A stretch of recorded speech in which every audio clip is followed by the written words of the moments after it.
Set है। अच्छा, सबसे पहले एक काम ये कर लेते हैं, हमारे आज की क्लास का एजेंडा क्या है? हाँ जी बच्चों, छेती छेती, हमारी आज की क्लास का एजेंडा क्या है? एजेंडा क्या है हमारी आज की क्लास का? फेल कैसे नहीं है, एजेंडा नहीं है। पहले तो ये है कि फेल हुए क्यों। पहला एजेंडा तो ये है कि जी फेल हुए क्यों है, और फिर उसके बाद हमने ये असेस करना है कि यार गलती हुई क्या है, सही हमसे कहाँ गलती हुई है और उसको कैसे काउंटर कर सकते हैं। अच्छा मुझे एक बात बताएं, आप लोगों ने जब पेपर देखा, आप लोगों की अपनी क्या परसेप्शन थी पेपर के बारे में? मैनेजेबल है, पास हो जाएगा, हुआ क्या, ब्लंडर्स कहाँ पे हुए? क्योंकि सारे ब्लंडर्स हम डिस्कस करेंगे। मैं चाह रहा हूँ पहले आपकी अपनी एक, यार ये सही चल रहा है क्या? अब अब्दुल रहीम कहाँ चल रहा है, सही बीच में रुक रहा है। तो मुझे एक बात बताएं, आप लोगों ने जब पेपर देखा तो क्या आप लोगों की अपनी अंडरस्टैंडिंग क्या थी? मैनेजेबल है, हो जाएगा, पास हो जाएंगे। और जब पेपर करने बैठे फिर क्या हुआ? पेपर भी हो रहा था और पूरा हो गया। सबके साथ यही सीन है भाई, थोड़ा सा छूट गया लेकिन पेपर ऐसा था कि पूरा हो गया और एक उम्मीद थी कि जी पेपर हमारा पास हो जाएगा। अच्छा चले, ये अच्छा हो गया कि ऑडियंस ऐसी बैठी हुई है जो कि ये एज्यूम कर रही है कि पेपर अच्छा हुआ है, पेपर मैनेजेबल था, पेपर पूरा भी हो गया, लेकिन लेकिन पास नहीं हुआ। आपको क्या लग रहा है, रीजन क्या था? कॉन्सेप्ट्स कन्वे नहीं कर पाए। अच्छा, कॉन्सेप्ट्स को हम कन्वे क्यों नहीं कर पाए, रीजन?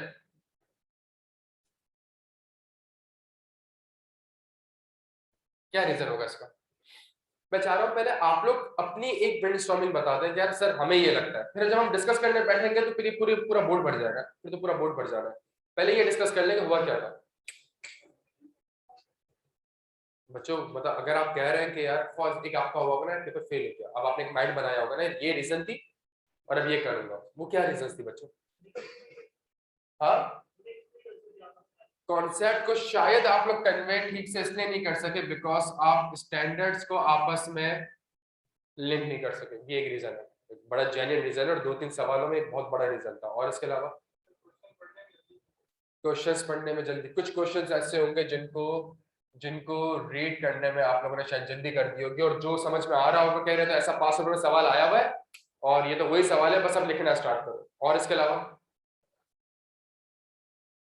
चलो बच्चों रीजन बताएं, आप लोग बताएं यार, आप लोग पेपर देकर है। जब कॉन्सेप्ट सही से कन्वे नहीं कर पाए बिकॉज लिंकिंग का मसला था, जब लिंकिंग का मसला था तो ऑब्वियसली हम शायद सही से इसको ड्राफ्ट नहीं कर पाए। और प्यारे बच्चों जल्दी छेती छेती सर, देखिए पार्टिसिपेट करना है यार, आप लोग जो कर रहे हैं वो तो मुझे पता है ना, फिर जो जो आंसर है वो मैं बताऊंगा आप लोगों को, बट आप लोग अपना तो बताए ना यार। और इसके अलावा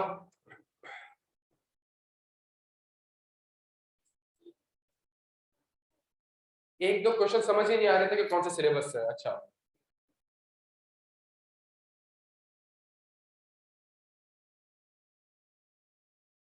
और इसके अलावा बच्चों ऑडिट प्रोसीजर्स हम सही नहीं लिख पाए, बहुत बहुत इंपॉर्टेंट चीज है ये सबसे, बिकॉज पेपर में हमारे पास अराउंड 20-25 नंबर के ऑडिट प्रोसीजर्स थे। पेपर में हमारे पास अराउंड 20 से 25 नंबर के या शायद इससे भी ज्यादा हमारे पास।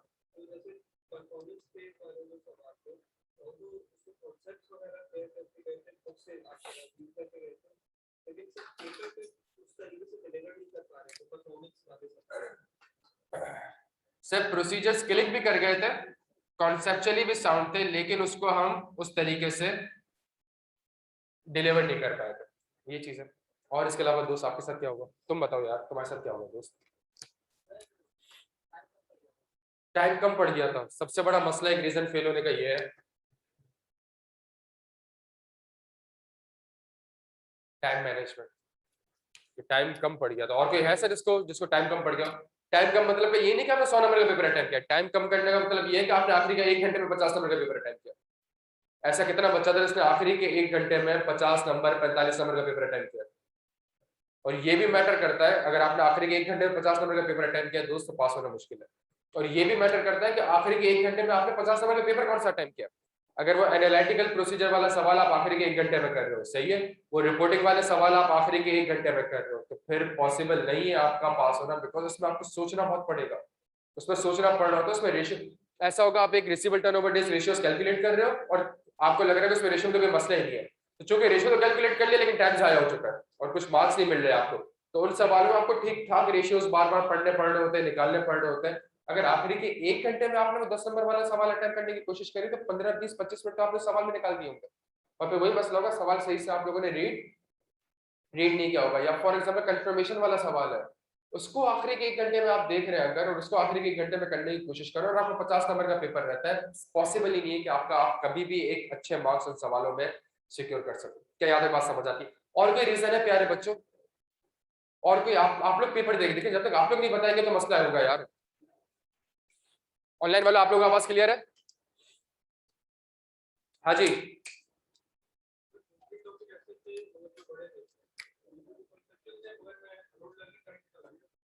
दो से तीन टॉपिक्स ऐसे थे जो कि कॉन्सेप्चुअल थे, लाइक, और इसको हम मेमोराइज करके चले गए थे।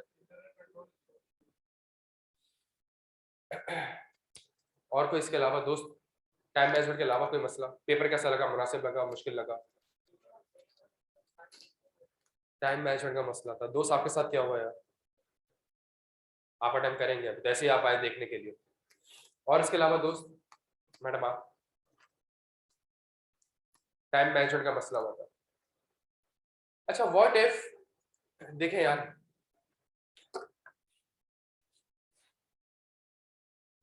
एक बड़ी इंपॉर्टेंट चीज है, इसको सुन लीजिएगा सुकून से। अगर आप चाहते हैं ना दो चीजें, और वो दो चीजें क्या है? पहली चीज कि अगले 3 साढ़े 3 महीने हमारे वेस्ट हो, पहली चीज।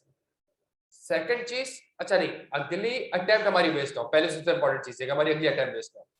दूसरी सबसे इंपॉर्टेंट चीज ये है कि यार हम जो 3 साढ़े 3 महीने वापस से वो गधे घोड़ों की तरफ पढ़ रहे होंगे ना, वो टाइम ड्यूरेशन हमारा जाया ना हो रहा, वो हमें पता हो कि हमने किस मेहनत में, किस डायरेक्शन में हमने हमने मेहनत करनी है।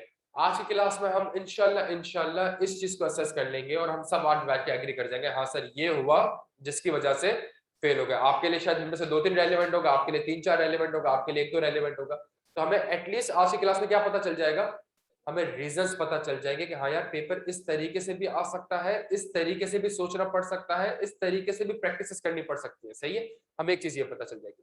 सेकंड चीज, हम सबको पता है सिलेबस चेंज हो चुका है, आप लोग अब चूंकि पेपर देके आ चुके हो तो आप लोग ग्रेड्स का आइडिया होगा ना, grade A, grade B, grade C. हम आज के क्लास में 15-20 मिनट या आधा घंटा उसके ऊपर निकालेंगे कि यार वो जो सिलेबस हमारा चेंज हुआ है ना, वो हमारे अब स्ट्रेटेजी को किस तरीके से इम्पैक्ट कर सकता है। तो चलो आज की क्लास में हम उस चीज को भी देखेंगे। अच्छा, सबके पास पेपर है? मुझे दिया है तुमने हैंडआउट?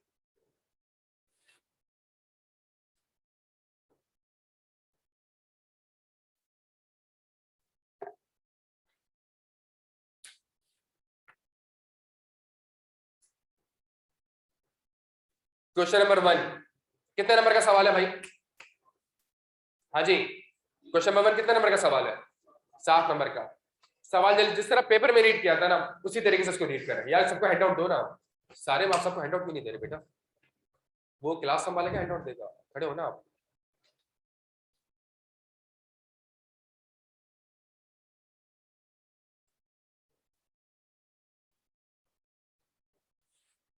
यहाँ दे दिए, इनको कहा दिया?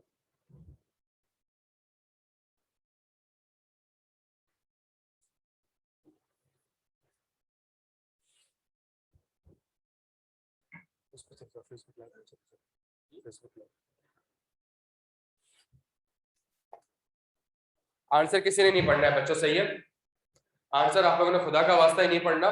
मैं आंसर लिखूंगा भी क्लास में, डिस्कस भी करेंगे आंसर को, लेकिन पहले आप एक सवाल पढ़े और आप थोड़ा सा ये सोचें, पेन वगैरह लें कि आपने क्या लिखा था, और सब कुछ बताएं मुझे कैसा सवाल पढ़ के मेरा परसेप्शन ये था कि यहां से सवाल आया। जल्दी, छेती छेती।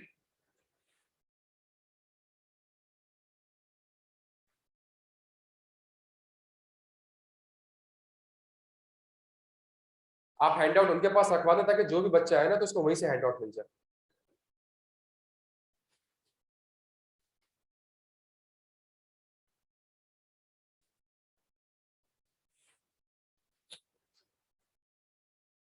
हाँ जी, सवाल पढ़ के आपको क्या लगा? एनपीओ से सवाल है भाई? सवाल पढ़ के क्या लगा? मैं कहां से सवाल है? एनपीओ से सवाल है, ऐसा ही है बच्चों, ऐसा ही है। सवाल के फेस पे एनपीओ था, सवाल के फेस पे एनपीओ था, बैक एंड पे तो आप सोच नहीं सकते कौन कौन से स्टैंडर्ड अप्लाई हो रहे हैं। तो जब हम एनपीओ पढ़ते थे तो हम यही कहते थे एनपीओ में है क्या, हमारी प्लानिंग, परफॉर्मेंस और रिपोर्टिंग किस तरीके से एनपीओ को अफेक्ट कर सकती है। अब जिसने एनपीओ के वो 3-4 रिस्क याद करके गया होगा, अब वो सवाल में किसी ना किसी तरीके से उसको लिखने की कोशिश कर रहा होगा, वो ये बात समझा ही नहीं कि Khyber foundation is a non profit organization engage in providing medicines and medical equipment free of cost or at a substantially discounted rates to the underprivileged people of that society. KF has obtained the approval from the relevant regulatory authorities to operate as a non-profit organization. देखा हुआ क्या? जहां आपने देखा underprivileged, जहां आपने देखा free, जहां आपने देखा discount, जहां आपने देखा NPO, आपने क्या कहा? आपने कहा जो NPO का जो एक पेज का हैंडआउट है, ये सवाल वहां से आया। बस आपने ये माइंडसेट बनाया और आपने कहा भाई सवाल तो जो है ना, वो जो एक पेज का हैंडआउट था ना एनपीओ का, ये सवाल उससे आया। अच्छा, therefore KF is entitled to tax exemption subject to the conditions that the administrative expense do not exceed 15% of the total donation। भाई एक कंपनी है, उसके एडमिनिस्ट्रेटिव एक्सपेंस अगर 15% से, टोटल डोनेशन के 15% से एक्सीड कर गए तो उसको टैक्स की एग्जम्पशन नहीं मिलेगी, उसको 30-35% का टैक्स रेट देना पड़ेगा। ये क्लॉज पाकिस्तान में एग्जिस्ट करता है। मैं जब एनपीओ को ऑडिट करता हूँ, ये क्लॉज क्यों एग्जिस्ट करता है? कंपनी एनपीओ बनाती है, सीईओ की सैलरी 50 का, सही है ना, तो वो एडमिन एक्सपेंस में पार्क हो रहा होता है। जब एडमिन एक्सपेंस पार्क होता है तो कहते हैं फिर आप एनपीओ किस चीज के हो? फिर आपका एडमिन एक्सपेंस तो नहीं बढ़ना चाहिए ना, आपकी तो कॉस्ट ऑफ सेल्स और कॉस्ट ऑफ सर्विसेज बढ़नी चाहिए, बिकॉज आप जिस पर्पस के लिए बने। अब मुझे पता है कंपनी है, क्या वो टैक्स एक्सपेंस को बचाने के लिए क्या करेगी? एडमिन एक्सपेंसेस को, क्या कोई इंसेंटिव या प्रेशर है उसका एडमिन एक्सपेंसेस कम करने का? भाई क्या कोई इंसेंटिव या प्रेशर है एडमिन एक्सपेंसेस कम करने का? Yes sir, there is an incentive slash pressure. आपने कहा पहला रिस्क, और पहला रिस्क क्या है? फ्रॉड रिस्क फैक्टर है। फ्रॉड रिस्क फैक्टर क्या है? 15% कंडीशन है, जो कि 15% कंडीशन है। देयरफॉर देयर इज अ, सवाल की रिक्वायरमेंट क्या है? Identify the risk. Therefore there is a risk of fraud because management has an incentive slash pressure to commit fraudulent financial reporting by understating the administrative expense। ये 240 का सवाल था। कितने लोगों ने लिखा? 2 बच्चों ने। आपने लिखा है? 3 बच्चों ने फ्रॉड का रिस्क लिखा, बाकियों ने किसी ने भी फ्रॉड का रिस्क नहीं लिखा। क्यों? जहन में वही चीज कि एनपीओ एनपीओ एनपीओ, और आप ये सोच ही नहीं सके कि एनपीओ भी तो एक कंपनी है ना, उस कंपनी के ऊपर भी तो 315 अप्लाई होगा, उस कंपनी के ऊपर भी तो 240 अप्लाई होगा, उस कंपनी के ऊपर भी तो मटीरियलिटी अप्लाई होगी। आप उस पॉइंट पे जा ही नहीं सके। 1000 बार उसने आपको एक ही वर्ड फीड किया, under privileged, discount, free, NPO, और आपने अपना माइंडसेट कहां पे रखा? सिर्फ और सिर्फ एनपीओ के ऊपर, और एक फ्रॉड का रिस्क मौजूद है। क्या तक बात समझ आ रही है आप लोगों को? अच्छा, और दूसरी कंडीशन क्या है? All the withholding tax are duly deposited with the, अगर आपने टैक्स जो कटा है, जो आपने टैक्स किसी का विथहोल्ड किया है, सही है, फॉर एग्जांपल मैं सैलरी पे करता हूं, मैं टैक्स विथहोल्ड करता हूं, अगर वो आपने टाइमली बेसिस पे जमा नहीं करवाया तो आपको टैक्स पे करना पड़ेगा। अगर आपने विथहोल्डिंग टैक्स जमा नहीं कराया, क्या रिस्क हो सकता है? क्या रिस्क हो सकता है कि यार विथहोल्डिंग टैक्स मुझे क्या करना है? टाइमली बेसिस पे डिपॉजिट कर। देयर इज अ रिस्क कि शायद मैनेजमेंट ने टाइमली बेसिस पे विथहोल्डिंग टैक्स जमा नहीं कराया। चूंकि मैनेजमेंट ने विथहोल्डिंग टैक्स जमा नहीं कराया तो क्या एग्जम्पशन मिलेगी? नहीं, एग्जम्पशन, जब एग्जम्पशन नहीं मिलेगी तो इसका मतलब है जो मेरा टैक्स एक्सपेंस होगा वो क्या है? वो अंडर स्टेटेड है। मैनेजमेंट टैक्स एक्सपेंस रिकॉर्ड नहीं किया होगा, and there is a risk कि जी टैक्स एक्सपेंस आपको रिकॉर्ड करना पड़ेगा। तभी तो ऑडिट में जाके मैं चेक करूंगा कि मुझे दिखाई क्या सारा का सारा विथहोल्डिंग टैक्स जो आपने डिडक्ट करा है, क्या वो डिपॉजिट करवाया। मैं उसमें रिस्क आइडेंटिफाई करूंगा, तभी तो प्रोसीजर परफॉर्म करूंगा। और जब प्रोसीजर परफॉर्म करके मैंने कंक्लूड कर लिया कि हाँ जी विथहोल्डिंग टैक्स डिपॉजिट हुआ है, तो सही है, मैनेजमेंट को टैक्स एक्सपेंस रिकॉर्ड करने की जरूरत नहीं है। नहीं भाई, मैनेजमेंट ने 4 विद होल्डिंग टैक्स डिडक्ट कर लिए हैं, लेकिन आगे डिपॉजिट नहीं करना। इसका मतलब टैक्स एक्सपेंस को आपने रिकॉर्ड करना पड़ेगा। क्या यहाँ तक बात समझ आती है? एक रिस्क मेरे पास ये था। ड्यूरिंग द फाइनेंशियल ईयर 2020-21 के किसी लोग कितने लोगों ने ये रिस्क आइडेंटिफाई किया था? 2-3 आप लोगों ने करा था ये। पहले पैराग्राफ में 2 रिस्क आप लोगों ने आइडेंटिफाई करे थे कि जी एक तो ये कि टैक्स एक्सपेंस में अंडरस्टेटेड हो, और दूसरा ये कि मैनेजमेंट के पास इंसेंटिव और प्रेशर है to commit fraudulent financial reporting. जबरदस्त। During the financial year 2021, KF has received cash donation from the following 3 sources: corporate entities, donation boxes, collection. KF has, अच्छा, जो डोनेशन बॉक्सेस हैं जो कि वेरियस रिटेल शॉप्स में है, और कुछ वो जो स्टॉल वगैरह लगे हुए मेजर शॉपिंग मॉल में, तो वहां पे बैंकिंग के थ्रू नहीं आ रहा, वहां पे कैसे आ रहा है? वहां पे कैसे आ रहा है? तो मेरे पास डोनेशन कलेक्ट कैसे हो रही है प्यारे बच्चों? प्यारे बच्चों, मेरे पास डोनेशन कलेक्ट कैसे हो रही है?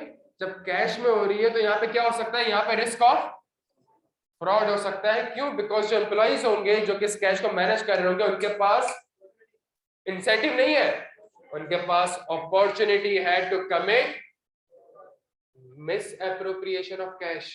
फ्रॉडुलेंट फाइनेंशियल रिपोर्टिंग थोड़ी मिस एप्रोप्रिएशन ऑफ एसेट ना, तो कैश एक एसेट है, तो मिस एप्रोप्रिएशन ऑफ कैश ये लोग कर सकते हैं। क्या तक बात समझ आती? देखे ना यार, मैं अगर यहाँ पे बाहर एक चंदे बॉक्स में 100 रुपए डाल दूं तो कोई JD/NGRN तो नहीं बनता ना।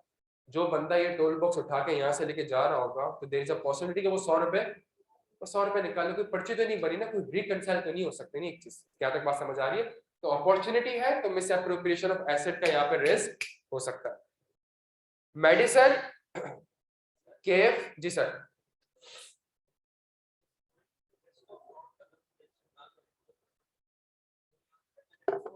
करना पड़ेगा। मैं आपको यही समझाता था 315 और 240 में फर्क किस चीज का है। आप कहते हो देयर इज अ रिस्क, और वहां पे आप कहते हो there is a risk of fraud. तो बुनियादी फर्क तो इस चीज का ही है।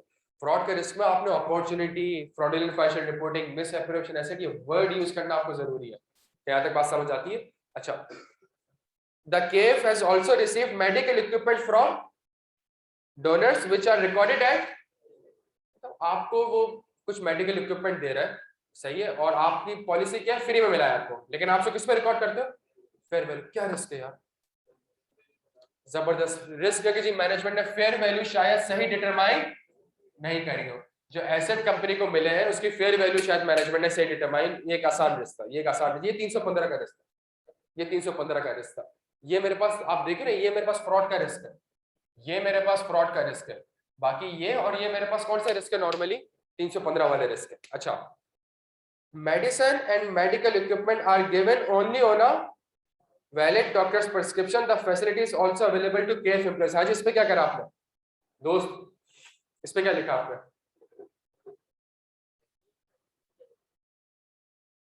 सवाल आपने अटेंड नहीं किया था। 7 नंबर स्ट्रेट थे यार, ये तो 7 नंबर बड़े स्ट्रेट थे यार, इसमें से तो आप आराम से आप देखिए ना, आप सवाल को तो पूरा रीड करें। आपको लाइसेंस इसलिए दिया गया है ताकि आप अंडर, और आप यहाँ किसको बांट रहे हो? यहाँ पे आप किसको बांट रहे हो? यहाँ पे आप एम्प्लॉइज को बांट रहे हो अपने किस परसेप्शन पे कि जी मेडिकल प्रिस्क्रिप्शन दिखा दे। आपको एनपीओ का लाइसेंस दिया है, इसलिए किस लिए दिया है कि आप अंडर प्रिविलेज लोगों को फ्री में या डिस्काउंट पे दो, और यहाँ पे आपको बाहर वाला डोनर आपको माल सप्लाई किए जा रहा है, और आप किसको सप्लाई कर रहे हो? आप एम्प्लॉयज को सप्लाई कर रहे हो। क्या ये ऊपर टर्म्स एंड कंडीशन में लिखा हुआ है? आपको नहीं लगता है कि रिस्क है कि शायद रेगुलेटर आपके ऊपर कोई फाइन या पेनल्टी इंपोज कर देगी? सेकंड चीज ये भी हो सकती है कि आपका लाइसेंस, और जहां आपका लाइसेंस रिवोक हो जाएगा प्यारे बच्चों, क्या ट्रिगर कर जाएगा? गोइंग कंसर्न ट्रिगर कर जाएगा। 30,000 गोइंग कंसर्न का रिश्ता इस सवाल में। फेस पे एनपीओ था, बैक एंड पे 240 भी था, 570 भी था, लॉज एंड रेगुलेशंस भी थे। क्या यहाँ तक आपके बात समझ आ रही है प्यारे बच्चों? कितने लोगों ने ये रिस्क आइडेंटिफाई किया था? आप लोगों ने यहाँ पे ये रिस्क आइडेंटिफाई किया कि रिस्क है कि एम्प्लॉय और वो लोग आपस में मिल जाएंगे, सही है, चले। बट आप एक और चीज सोचो ना, ऊपर लिखा हुआ क्या है? एनपीओ। और एनपीओ का मतलब क्या है? तो उसने किसको सप्लाई करना है? अंडर प्रिविलेज लोगों को सप्लाई करना। और यहाँ पे आप दुनिया वालों से माल ले जा रहे हो, मतलब वही मस्जिद में हम दे रहे हैं, और वहां से फिर इमाम साहब भी लेके जा रहे हैं, मौजिद भी लेके जा रहे हैं, तो फिर कहां से होगा? यहाँ तक बात समझ आ रही है आपको? अच्छा जी, KF has employed two accountants who are pursuing their bachelor's degree, both of them are responsible for recording receipts, making payments. क्या यहाँ पे segregation of duties है? प्यारे बच्चों, यहाँ दो ही बंदे सारे काम कर रहे हैं, इन्वेंटरी भी मैनेज कर रहे हैं, कैश भी कलेक्ट कर रहे हैं, रिसिट्स भी कर रहे हैं, पेमेंट भी कर रहे हैं. क्या इंटरनल कंट्रोल इफेक्टिव है? क्या इंटरनल कंट्रोल यहाँ पे मौजूद है? जब आप ऐसी कंपनी को ऑडिट कर रहे हैं जहां पे दो ही बंदे हैं, और ये एनपीओ का मसला है कि भाई वो कॉम्पिटेंट बंदे हायर नहीं कर सकती, वो एनपीओ चार्टर्ड अकाउंटेंट कैसे हायर करेगी? वो एनपीओ को एक काम के लिए 10 बंदे हायर, 100 रुपए के कैश के लिए 1000 रुपए की सैलरीज बंदे नहीं रखेगी वो. क्या यहाँ तक बात समझ आ रही है? तो आप यहाँ पे कहेंगे कि भाई चूंकि दो ही बंदे और वही सारी चीजें मैनेज कर रहे हैं, तो इंटरनल कंट्रोल और कंट्रोल एनवायरनमेंट क्या है? वीक है. देयरफॉर किस चीज का रिस्क बढ़ जाता है यहाँ पे? फ्रॉडुलेंट फाइनेंशियल रिपोर्टिंग का रिस्क. और ये भी रिस्क ऑफ फ्रॉड था, ये भी रिस्क ऑफ फ्रॉड था कि यहाँ पे फ्रॉडुलेंट फाइनेंशियल रिपोर्टिंग का रिस्क बहुत ज्यादा है, बिकॉज दो ही बंदे पार्ट क्वालिफाइड है और वही सारी चीजें मैनेज कर. प्यारे बच्चों, फेस पे एनपीओ था, बैक एंड पे उसने फ्रॉड के 4 रिस्क पूछे हैं आपसे. पूरे पेपर में फ्रॉड था? नहीं था. पूरे पेपर में आपको फ्रॉड दिखा? नहीं दिखा, नहीं था. इस सवाल में उसने क्या करा प्यारे बच्चों? इस सवाल में उसने आपसे क्या पूछा हुआ था? उसने टेक्निकली आपसे फ्रॉड और गोइंग कंसर्न यहाँ पे पूछ लिया. क्या समझ आती है? नीचे आंसर आ रहा है, सुकून से पढ़े, सुकून से पढ़े, और आंसर पढ़ने के बाद अपने आंसर को थोड़ा सा जॉट डाउन करें, असेस करें और देखें कहाँ गलती आ रही है. खुद अपने आप को मार्क्स देना स्टार्ट करें, खुद अपने आप को मार्क्स देना स्टार्ट करें. मैं ये नहीं कह रहा ये बिल्कुल परफेक्ट आंसर है, मैं ये नहीं कह रहा, लेकिन जो आपने लिखा है उसको एटलीस्ट हम एक सजेस्टेड आंसर से, या एक आंसर नहीं, आप इस आंसर से हम क्या कर सकते हैं? हम कंपेयर कर सकते हैं, ताकि हमें क्या समझ आ जाए, हमें ये पता चले कि हाँ यार 7 में से कहने को तो 7 नंबर का अटेम्प्ट किया था, लेकिन मार्क्स मुझे हार्डली कितने मिल रहे होंगे? 1 मार्क्स मिल रहे होंगे या 2 मार्क्स. इस तरीके से अपने आप को मार्क एलोकेट करें ताकि पता चले हमसे गलतियां कहाँ होंगी. प्यारे बच्चों, मैं आपसे बार बार क्लास में एक चीज कहता था, आईकैप सिर्फ साइकोलॉजिकली आपके साथ खेलेगा. वो पूरे सवाल में जानबूझ के आपको एनपीओ एनपीओ एनपीओ ये इंफॉर्मेशन आपको फीड कर रहा था. क्यों? ताकि आप असेस भी क्या कर रहे हो? सिर्फ वो सिर्फ एनपीओ को असेस करो, बैक एंड पे कौन से एरर्स अप्लाई हो रहे हो और आप पिक भी नहीं कर पाओगे. ये हम अक्सर क्लास में डिस्कस कर रहे होते थे ये चीज, कि वो सिर्फ और सिर्फ साइकोलॉजिकली आपसे खेलने की कोशिश कर रहा होगा. टेक्निकली फ्रॉड का सवाल है यार ये. भाई एनपीओ में फ्रॉड नहीं हो सकता क्या? एनपीओ में फ्रॉड डिस्पेक्टर नहीं होता? उसने फ्रॉड डिस्पेक्टर दिए हुए थे. यही सवाल आ जाए अलग से, आइडेंटिफाई द फ्रॉड डिस्पेक्टर इन द अबव सिनेरियो, और ऊपर ये लिखा होता है एडमिन एक्सपेंस वाली बात 15%. तो आप क्या कहते हैं? आप कहते there is an incentive slash pressure. Same चीज एनपीओ में. समझ आ रही है प्यारे बच्चों बात? ऑनलाइन वालों आप लोग क्लियर हो? आपने ऑनलाइन शेयर कर दिया, स्क्रीन शेयर कर दिया?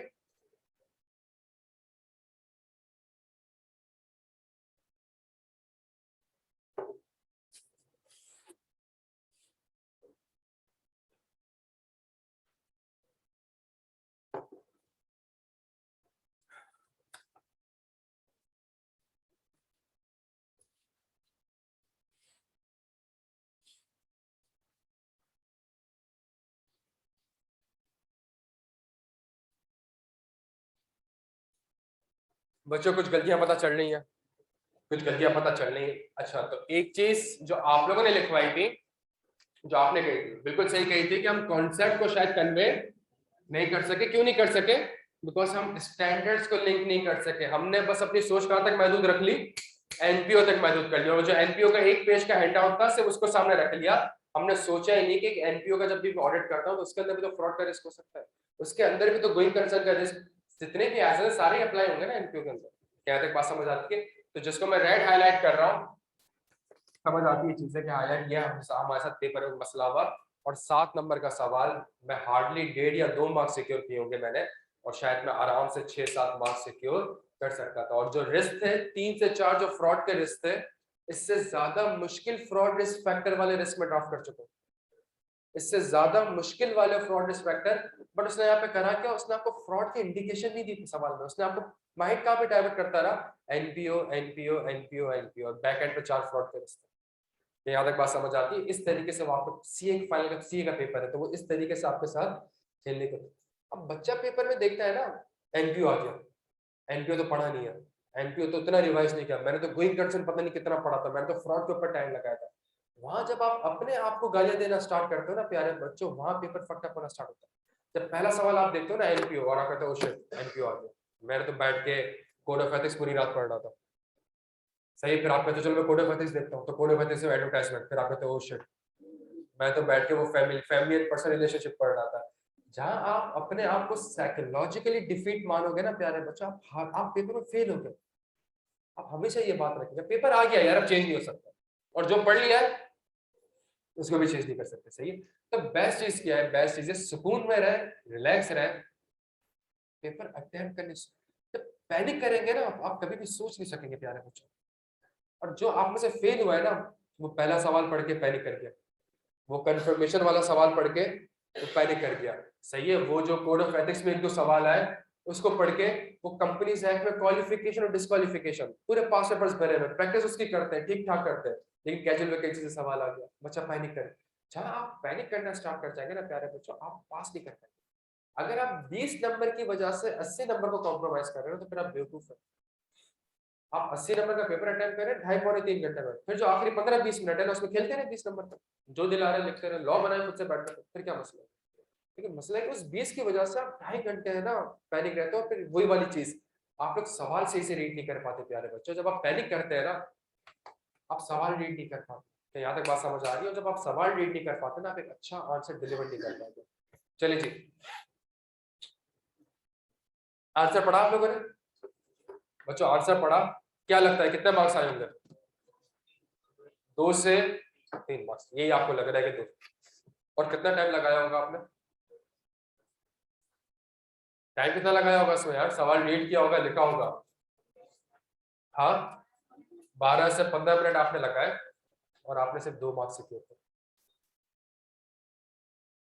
समझ आ रही है? 12 से 15 मिनट आपने लगाए और आपने कितने मार्क्स सिक्योर करे? सिर्फ 2 मार्क्स सिक्योर करे। 3 मार्क्स, चलो एवरेज में मैं कहूँ 3 मार्क्स सिक्योर, ये एक अच्छा नंबर नहीं था। टाइम अलग से आया होगा, और मार्क्स भी आप कितने सिक्योर कर पाए? हार्डली। अच्छा, ये वो सवाल था जिसमें सोच रहा था, तो इसको करना स्टार्टिंग में ही था। सही है, लेकिन बात हुई कि जब आप कॉन्फिडेंट ही नहीं थे और आपको पता ही नहीं थी ये चीजें, और आपने ये असेस ही नहीं करा कि क्या सवाल में 7 रिस्क है या नहीं, जो रीडिंग टाइम को आपने इवेल्युएट नहीं करा, फिर आई थिंक जब आप कॉन्फिडेंट नहीं थे ना सवाल में, तो फिर आपको शुरू के 15 मिनट में ये सवाल करने की जरूरत थी। समझ आ रही है? क्यों? बिकॉज मुझे पता है 15 मिनट इन्वेस्ट करने के बाद जब कॉन्फिडेंट नहीं हो आंसर के ऊपर, तो मैं क्यों आंसर ड्राफ्ट करूं? मैं वो वाला आंसर ड्राफ्ट ना कर लूं जहां पे मैं ज्यादा कॉन्फिडेंट हूं, जहां पे मुझे लगता है कि हाँ यार मैंने 15-20 मिनट आधा घंटा इन्वेस्ट किया और 10-15 मार्क्स में सिक्योर कर चुका हूं, फिर मुझे 2-3 मार्क्स में यहाँ पे एंड में ले दूंगा। क्या तक बात समझ आ रही है? अच्छा जी, नेक्स्ट सवाल आ जाए। क्वेश्चन नंबर 2 है, Harris and Company Chartered Accountant was appointed as the auditor of Cactus Private Limited for the year ending 31 December 2021. Harris, the only audit partner of Harris and Company, passed away on 5 September। Auditor appoint हुआ, एक firm को appoint किया, firm का एक ही partner था, वो मर गया। सही है। No other auditor has yet been appointed by the CPM. State the requirement of companies act. हाँ भाई, क्या लिखा है इसमें जल्दी? हाँ, कैजुअल वैकेंसी, और बस कैजुअल वैकेंसी। देखिए आप समझ नहीं रहे मेरी बात को प्यारे बच्चों, जिन्होंने, कितने लोग ऐसे जिन्होंने सिर्फ कैजुअल वैकेंसी लिखा है, बिल्कुल ईमानदारी से। यार ये ना करें, देखिए अगर अब भी शर्मा रहे हैं ना और ये सोच रहे हैं, देखिए फेल तो है ना, तो फिर शर्मा क्यों रहे यार? फिर आइडेंटिफाई करें कितने लोगों ने सिर्फ कैजुअल वैकेंसी लिखा है।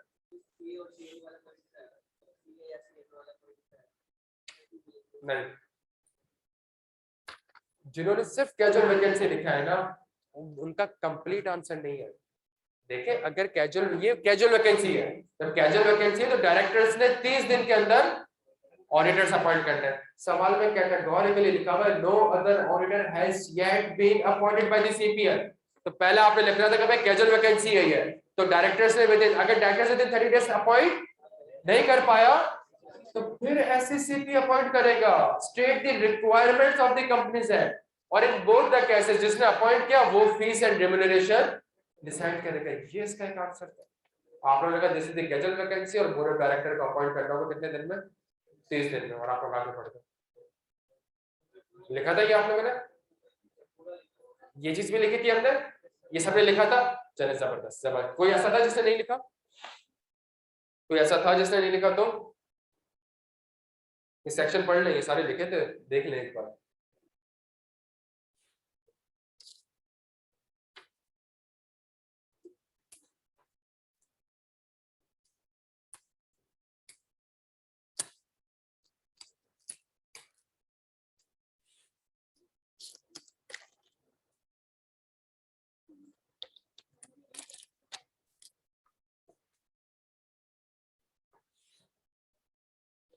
तुम्हारे पास है ना हैंड आउट?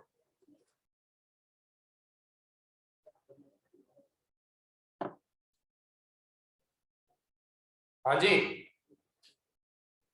आगे बढ़े, आगे बढ़े प्यारे बच्चों। अच्छा, Khurshid Jamal is a chartered accountant and has recently established his audit firm in the name of Khurshid and Company Chartered Accountant. He is trying to expand his clientele, and in this process, his friend, who is his audit client and the owner of an advertising agency, has offered to provide significant discount for the publicity of his new firm. In the light of code of ethics for the chartered accountant, discuss whether Khurshid should accept the offer of his friend. हाँ भाई, हाँ जी, क्या लिखा इसमें? Purchase of. प्यारे बच्चों, यहाँ पे दो सिनेरियोस अप्लाई हो रहते हैं। पहला सिनेरियो, आप advertisement as a chartered accountant firm कर सकते हैं कि नहीं कर सकते? नो सर, नहीं। क्राइटेरिया है पूरा कि अगर ये प्रिंसिपल्स आप फॉलो कर लोगे और इन चीज का ख्याल रखोगे तो आप एडवर्टाइजमेंट कर सकते हो। मना थोड़ी एडवर्टाइजमेंट करना, लेकिन अगर आप इन चीजों का ख्याल रखेंगे तो आप एडवर्टाइजमेंट कर सकते हैं। क्या यहाँ तक बात समझ आती है? कितने लोगों ने ये पिक किया था? सिर्फ आप दोनों ने? बच्चों, मैं समझ आ रही है मैं क्या बात कर रहा हूँ? एक फर्म अपने क्लाइंटेल को एक्सपेंड करने की कोशिश कर रही है, जिसके लिए वो कह रही है मुझे एडवर्टाइजमेंट करनी है। मैं आपसे ये पूछ रहा हूँ, एडवर्टाइजमेंट करनी है तो कोड ऑफ एथिक्स ने एडवर्टाइजमेंट के लिए कोई क्राइटेरिया बताए? क्या क्राइटेरिया बताए? नहीं नहीं यार, एडवर्टाइजमेंट के लिए क्या क्राइटेरिया बताए? मैं डेलॉइट के एडवर्टाइजमेंट कर सकता हूँ नहीं कर सकता, इसके क्या क्राइटेरिया बताए भाई?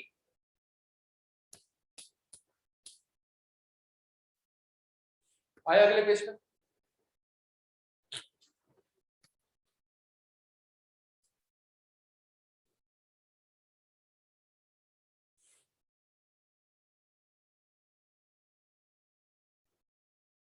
आया कुछ याद?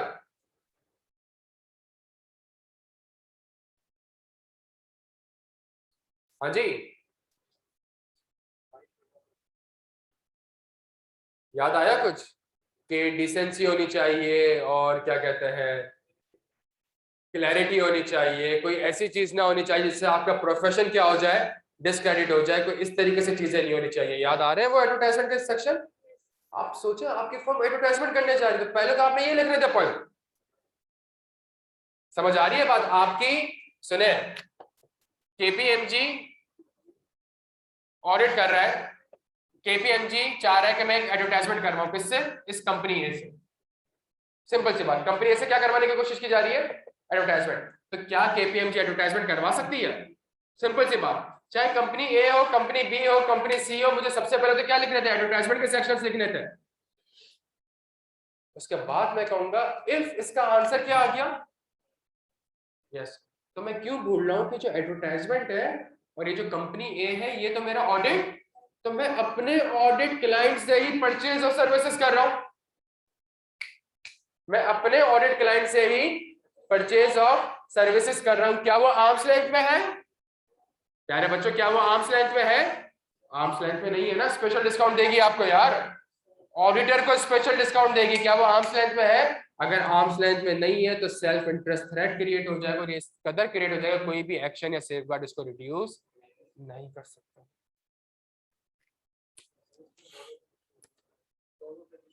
कौन सी? दोनों लिख दी चले, बट एडवर्टाइजमेंट लिखा था? कितने लोगों ने एडवर्टाइजमेंट नहीं लिखा था?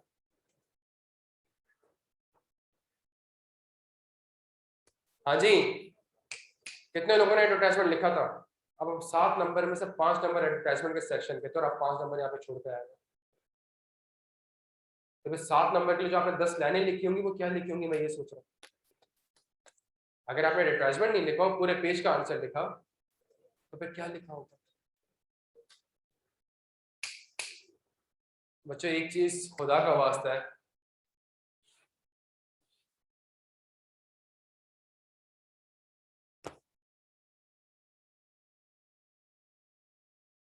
कोर्स कवरेज 100%, खुदा का वास्ता है, इसका ख्याल रखें यार, इसको ना छोड़ें। अगर आप सेलेक्टिव स्टडीज करके जाएंगे ना, आके अब आपको कहाँ उठा के फेंकेगा आप सोच नहीं सकते। अगर आप सोच रहे हैं कोड ऑफ एथिक्स में बस वो 10-15 सेक्शन में रिवाइज करके चला जाऊं और बाकी सारी चीजों को मैं रिवाइज ना करूं और पेपर से पहले रिवाइज ना करूं, और आप रिवाइज करके नहीं जाएंगे, आप सेलेक्टिव स्टडीज करके जाएंगे, आप पेपर पास नहीं कर सकेंगे।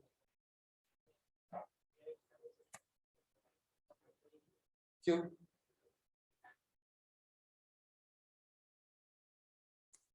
समझ आ रही है? तो स्ट्रेट पास नंबर थे आपको एडवर्टाइजमेंट के पॉइंट्स लिखने के। कितने बच्चों को वैसे एडवर्टाइजमेंट क्लिक ही नहीं करा? कितने लोग ऐसे थे जो कि एडवर्टाइजमेंट क्लिक, और आपको याद होंगे पॉइंट्स, आपको पॉइंट्स याद होंगे। अगर आप सेलेक्टिव स्टडीज करके जाएंगे ना प्यारे बच्चों, आप कभी भी पेपर पास नहीं कर सकते। अगर आपकी अप्रोच अभी भी वही है, कोड ऑफ एथिक्स के जो 15 सेक्शन है बड़े बड़े, मैं उसको पढ़ता रहा हूँ, उसको याद करता रहा हूँ, उसकी प्रैक्टिस करता रहा हूँ, और अब बाकी एरियाज को टाइम, पेपर से पहले 15 सेक्शंस को पढ़ने का फायदा क्या है? फैमिली एंड पर्सनल रिलेशनशिप में मुझे पता है क्या थ्रेड्स है, मुझे पता है क्या एक्शंस है, मैं उस पर क्यों वो चीजें मैं देखूं कि यार ये वो मुश्किल एरियाज है कि इसमें से अगर कोई थ्योरी पूछ ली, मैं उसको पेपर से पहले गोइंग कंसर्न क्या रिवाइज करेंगे आप, मुझे पता है। ये 315 क्या रिवाइज करेंगे आप प्रोसीजर्स के हैंडआउट्स पढ़ के चले जाए, कुछ समझ आए? तो आप अपने प्लान तो बनाए प्यारे बच्चों। अगर आप इस तरीके से करेंगे कि एडवर्टाइजमेंट का इतना बड़ा बड़ा वर्ड आ रहा है और आप पिक नहीं कर पा रही मैडम, और फिर आप 5-5 नंबर लूज कर रही है, तो फिर कैसे पास करेंगे? समझ आ रही है बात यहाँ पे? तो अगर मैं इसमें भी देखूँ ना 7 नंबर का सवाल, आपने हार्डली कितने नंबर सिक्योर करे होंगे? एक से दो, ऊपर एक 7 नंबर का सवाल, ये एक साथ 14 में से अगर मैं 4 मार्क्स सिक्योर कर रहा हूँ और टाइम लगा रहा हूँ मैं आधा पौना घंटा, तो फिर फायदा नहीं है प्यारे बच्चों, फिर टाइम मैनेजमेंट नहीं होगा। तो ये बात समझ आती है सबके? अच्छा जी,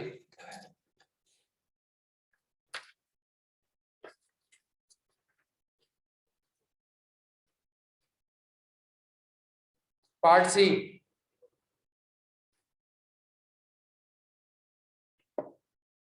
हाँ जी, पार्ट सी।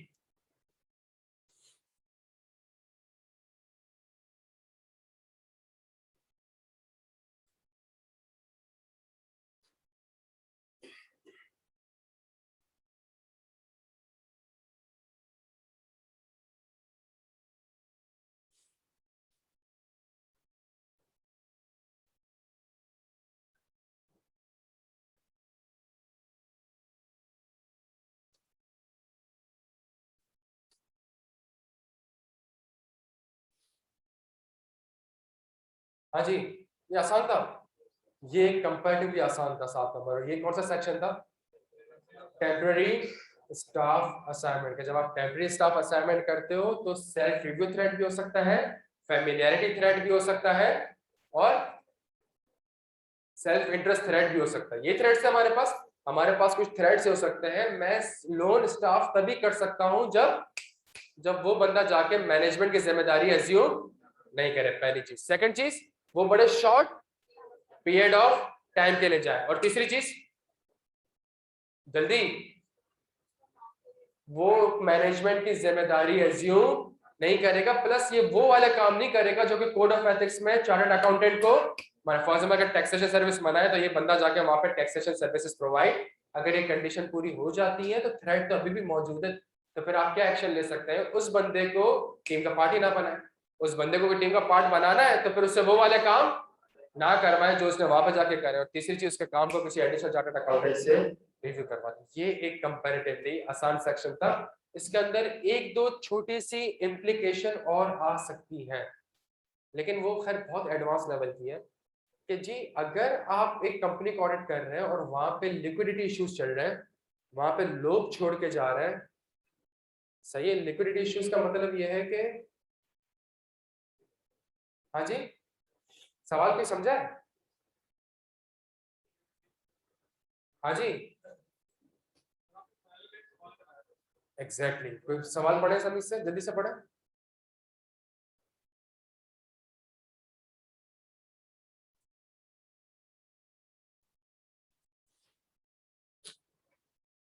एम्प्लॉय छोड़ के क्यों जा रहे हैं? आप सैलरी नहीं पे कर पा रहे भाई, सुने यार दोस्त, आप एम्प्लॉय छोड़ के क्यों जा रहे हैं? आप सैलरीज पे नहीं, ये लिखा हुआ है ना कि भाई due to liquidity issues amid कोविड-19 several employees has left the company. क्यों कंपनी छोड़ के चले गए? बिकॉज सैलरी मिल नहीं रही, तो लोगों ने कहा कि मैं छोड़ के जा रहा हूं। अगर एम्प्लॉयज को सैलरीज नहीं मिल रही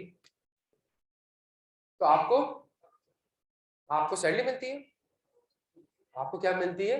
फीस मिलती है। जब आपको लगता है कि शायद आपको फीस ना मिल सके तो आप कह सकते हो कि जी एक रिस्क है कि सेल्फ इंटरेस्ट थ्रेट क्रिएट हो सकता है। मैंने इस चीज को भी कंसिडर करना पड़ेगा कि एक कंपनी है और मुझे पता चल चुका है कि इसके लिक्विडिटी इश्यूज चल रहे हैं, इसके एम्प्लॉय छोड़ के जा रहे हैं, तो ये शायद मुझे पेमेंट ना कर सके। जब मुझे पेमेंट ना कर सके तो जो इसमें फीस का सेक्शन था, कौन सा वाला, फीस ओवरड्यू वाला, उसमें से मैं एक और लाइन यहाँ पे लिख सकता था कि जी शायद देयर इज अ पॉसिबिलिटी कि मुझे मेरी ऑडिट फीस रिसीव ना हो, जो कि शायद सेल्फ इंटरेस्ट थ्रेट क्रिएट कर सकता है। तो मैं ऑडिट कमेटी वगैरह से इन सारे मैटर्स को डिस्कस करूँ। यार दोस्त समझ आ रही है आपके बात? आई कैप ने देखे ना इस तरीके से चीजों को, तो टेम्परेरी स्टाफ असाइनमेंट आप लोगों ने पिक करा, लेकिन 4 से 5 मार्क्स सिक्योर करे। बाकी 1 से 2 मार्क्स किस चीज के थे कि अगर एक कंपनी में लिक्विडिटी इश्यूज है, आपको पता है पैसा नहीं मिलेगा, तो क्या ये क्लाइंट आपको एक्सेप्ट करना भी चाहिए कि नहीं करना चाहिए? ये क्लाइंट आपको एक्सेप्ट करना चाहिए भी कि नहीं करना चाहिए? तो ये इस नौयत का सवाल आया था प्यारे बच्चों। क्लियर है हम सारे यहाँ पे?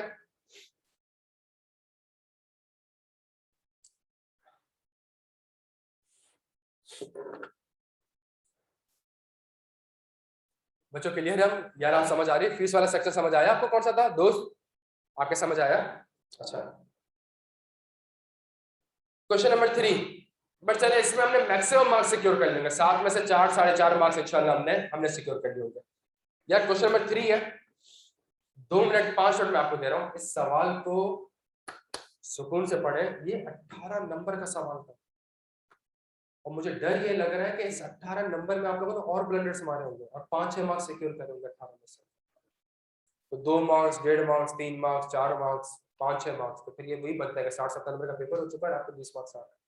इस सवाल को सुकून से पढ़े प्यारे बच्चों, मुझे सिर्फ 2 मिनट है।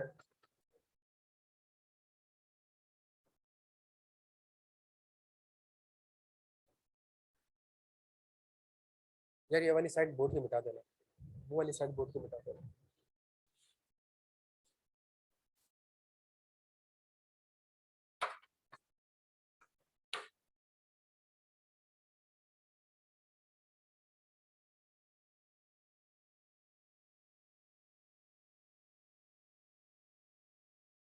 इंफॉर्मेशन दी हुई है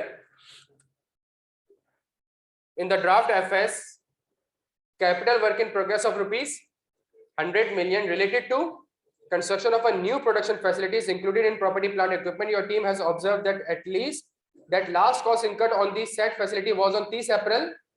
However, it was put on use from 1st August 2021 and therefore no depreciation has been charged at the year end. Useful life कितनी है? 10 साल है। प्रॉफिट बिफोर टैक्स कितना है? 150 मिलियन का। आपने सबसे पहले कहा कि एक चीज है जो कि CWIP से कहाँ गई है? प्रॉपर्टी प्लांट इक्विपमेंट में। सही है, मैंने इसको मैन्युफैक्चर करी है।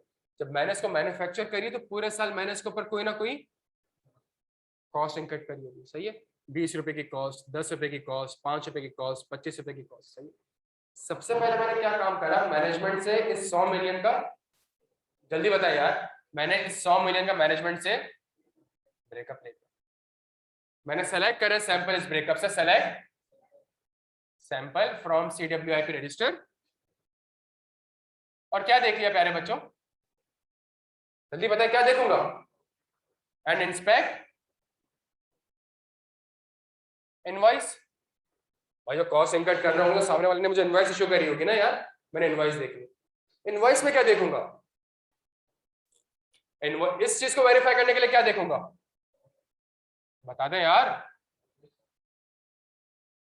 तो मैंने इनवॉइस में देखी अमाउंट क्या आ रही है और मैंने जाके अमाउंट को मैच कर ली कहाँ पे?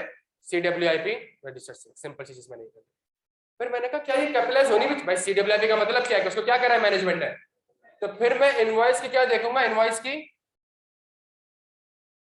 to ensure that क्या ये कैपिटलाइज नेचर का एक्सपेंडिचर है भी कि नहीं। अगर ये कैपिटलाइज नेचर का एक्सपेंडिचर नहीं है तो ये फिर CWIP में नहीं जाना चाहिए, तो डायरेक्ट एक्सपेंस आउट होना चाहिए। तो मैंने ये चीज देखी। अच्छा, फिर उसके बाद मैं उसको कंस्ट्रक्ट कर रहा था ना, तो कंस्ट्रक्ट कर रहा था तो एक पॉइंट आएगा जब किसी ने मुझे बोला होगा कि भाई ये प्रोजेक्ट अब क्या हो चुका है? कंप्लीट हो चुका है। तो इसके लिए मैं क्या देख सकता था? इसके लिए मैं देख सकता था कंप्लीशन सर्टिफिकेट।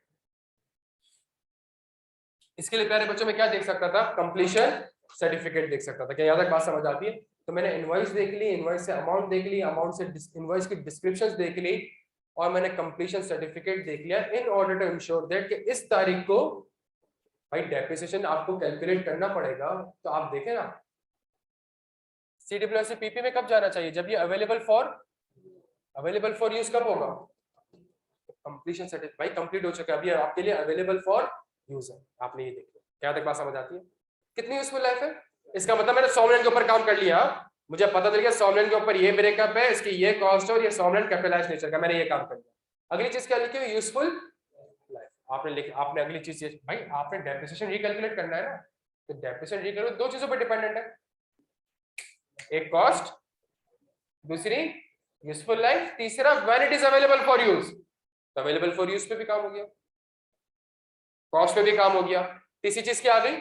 तो भाई यूजफुल लाइफ में चेक कर लूंगा कि क्या यूजफुल लाइफ में जो मैनेजमेंट की एजम्पशन है, क्या वो एजम्पशन रीजनेबल है।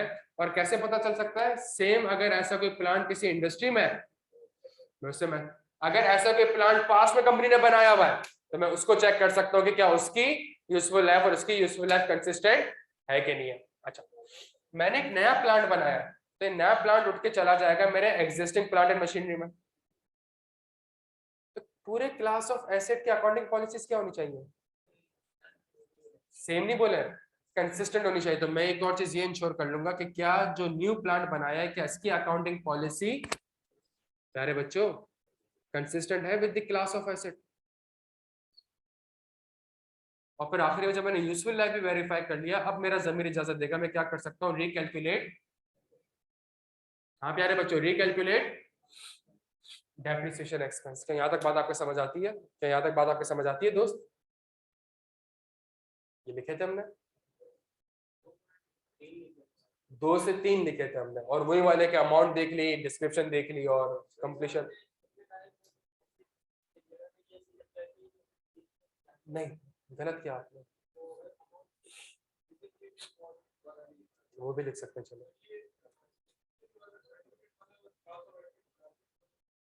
यार, ये तो वो है ना कि कॉमन सेंस वाले है ना, ये तो हमेशा पीपी में पढ़ते ही थे ना, मतलब ये तो वो प्रोसीजर्स है जो कि आपके पीपी के प्रोसीजर्स थे यार।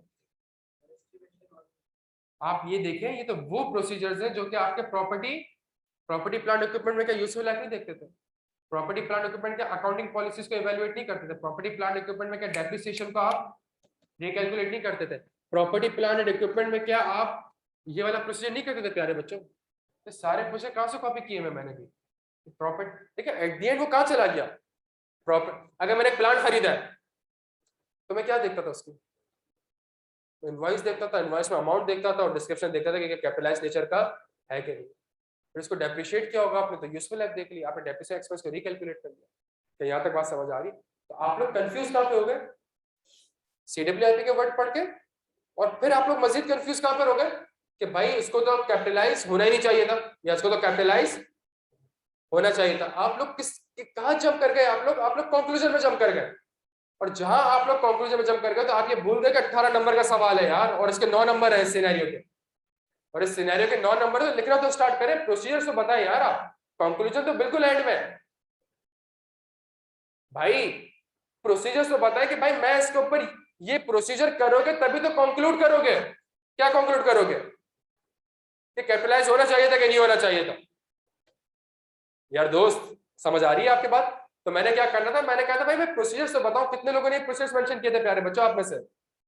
जबरदस्त। जब ये प्रोसीजर परफॉर्म कर लिया, अगली चीज क्या कह रहा है वो? Reporting duplication. आपने कहा एज पर IAS 16 एसेट कब से डेप्रिशिएट होना स्टार्ट होना चाहिए, या कब कैपिटलाइज होना चाहिए? When it is available for use. Management ने क्या करा है? मैनेजमेंट अपेरेंटली सवाल पढ़ के लग रहा है कि लास्ट कॉस्ट इनकर्ड हुई है 30 अप्रैल 2021 को, तो ये अवेलेबल फॉर यूज कब से था? 30 अप्रैल 2021 से। लेकिन मैनेजमेंट ने इसको कब कैपिटलाइज करा? जल्दी बता दे यार, मैनेजमेंट ने कब कैपिटलाइज करा? हाँ जी, मैनेजमेंट ने डेप्रिसिएशन स्टार्ट कब करा इसके ऊपर? 1 अगस्त से मैनेजमेंट ने इसके ऊपर डेप्रिसिएशन स्टार्ट किया, विच इज दी जल्दी miss statement on account of application of accounting policy. क्या ये मिस स्टेटमेंट मटेरियल है? आपने कहा प्रॉफिट बिफोर टैक्स कितना दिया हुआ है मुझे 150 मिलियन, इसका 5% नॉर्मली कितना होगा 7.5 मिलियन। और अमाउंट ऑफ मिस स्टेटमेंट कितनी होगी एज्यूमिंग दैट कि 30 अप्रैल को ये कैपिटलाइज हो जाना चाहिए था, 30 अप्रैल से डेप्रिसिएशन रिकॉर्ड हो जानी चाहिए थी। तो 100 को आपने डिवाइड करा कितने से 10 से, मल्टीप्लाई करा 2 से, डिवाइड करा कितने से 12 से, कितना आया आंसर 10 को मल्टीप्लाई बाय 2 करें डिवाइड बाय 12 करें 1.6। बच्चों कैलकुलेटर निकालें, क्या कर रहे हैं यार 1 पॉइंट, तो डेप्रिसिएशन का अमाउंट कितना है प्यारे बच्चों 1.667। आपकी मटेरियलिटी कितनी है 7.5 मिलियन। आप कहेंगे मिस स्टेटमेंट क्या है, जल्दी बता दें मिस स्टेटमेंट क्या है इमटेरियल। भाई सही हो गया, सिर्फ यहां तक नहीं लिखना था आपने कहा था मिस स्टेटमेंट इमटेरियल है, मैंने कौन सी ओपिनियन देनी होगी अनक्वालिफाइड, लेकिन इस मिस स्टेटमेंट को मैंने एग्रीगेट करना होगा किसी और अनकरेक्टेड मिस स्टेटमेंट के साथ। और अगर मेरी मिस स्टेटमेंट एक्सीड कर रही है किससे टॉलरेबल मिस स्टेटमेंट से, तो मैंने मैनेजमेंट से क्या ऑब्टेन करना होगा रिटर्न रिप्रेजेंटेशन। आप देखें रिपोर्टिंग के वो ज्यादा मार्क्स पूछ रहा है आपसे यार, 8 नंबर पूछे उसने, 4 नंबर आपको सिर्फ अनक्वालिफाइड ओपिनियन के लिए नहीं लिखे उसने, आपको पूरा इस सवाल में असल मार्क्स किस चीज के थे पता है मटीरियलिटी के। इस सवाल में असल मार्क्स किस चीज के थे कि आपने बताना था कि भाई IAS 16 के हिसाब से अवेलेबल फॉर यूज और यहाँ से डेप्रिसिएशन चार्ज हो जाना चाहिए, मैनेजमेंट ने डेप्रिसिएशन चार्ज नहीं किया, which is the miss statement on account of application of accounting policy. अब मैं देखूं मेरे पास ये सवाल 9 नंबर का है, अब मेरे पास 9 नंबर तक का कंटेंट मैंने लिखा हुआ है प्यारे बच्चों।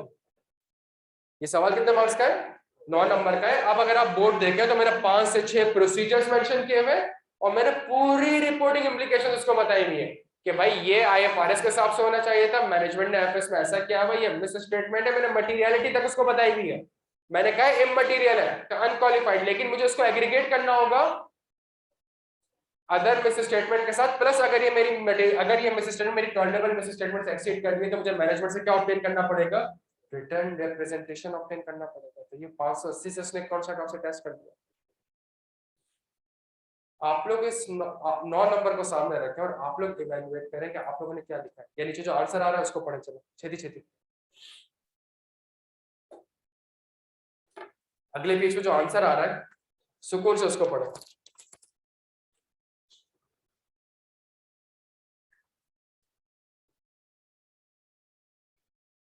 ऑनलाइन वाला आप लोग क्लियर हो?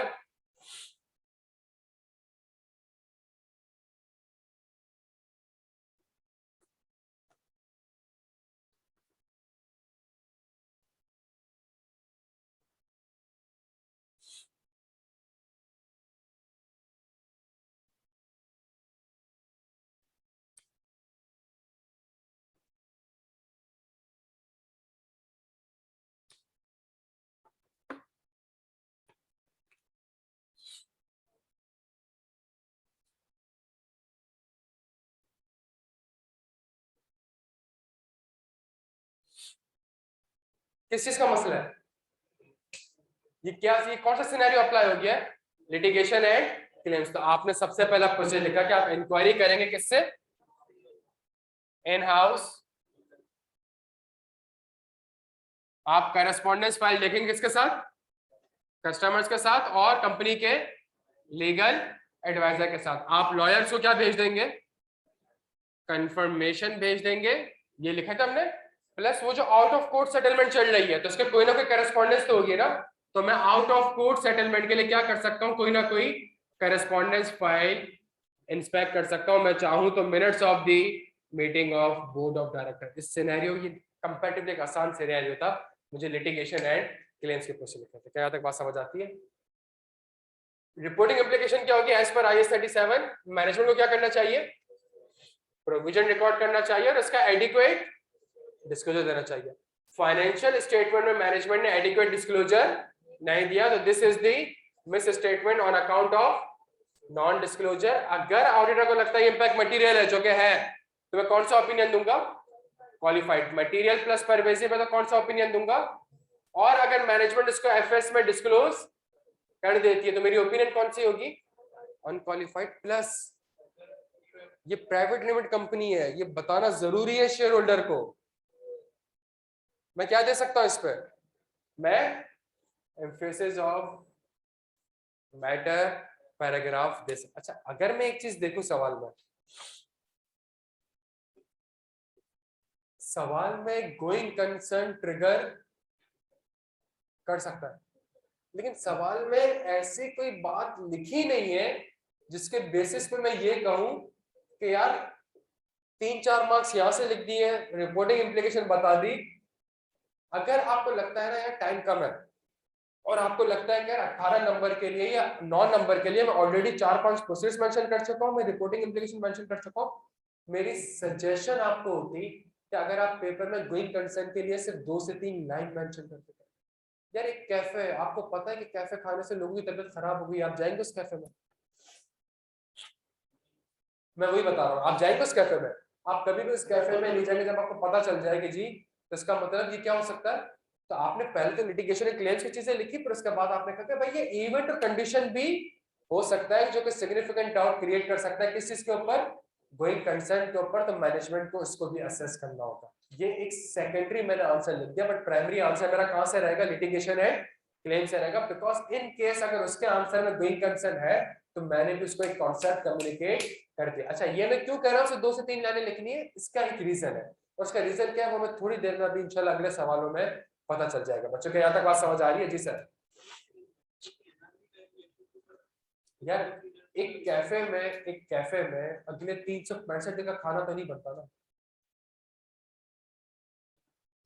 इन्वेंट्री इतनी बड़ी तो नहीं होगी ना उस कैफे में। आप लाल किला को ऑडिट करेंगे तो इन्वेंट्री में क्या आ रहा होगा? कढ़ाई शराई तो नहीं आ रही होगी ना यार।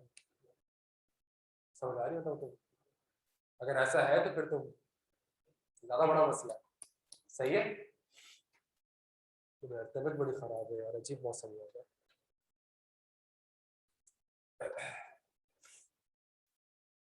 क्लियर है बच्चों सारे यहाँ तक? ये बात समझ आती है? अच्छा, ये कंपैरेटिवली एक आसान सवाल था और इसका आई थिंक बच्चों को मैक्सिमम मार्क्स इसमें सिक्योर करने चाहिए थे। नेक्स्ट सवाल में है question number 4।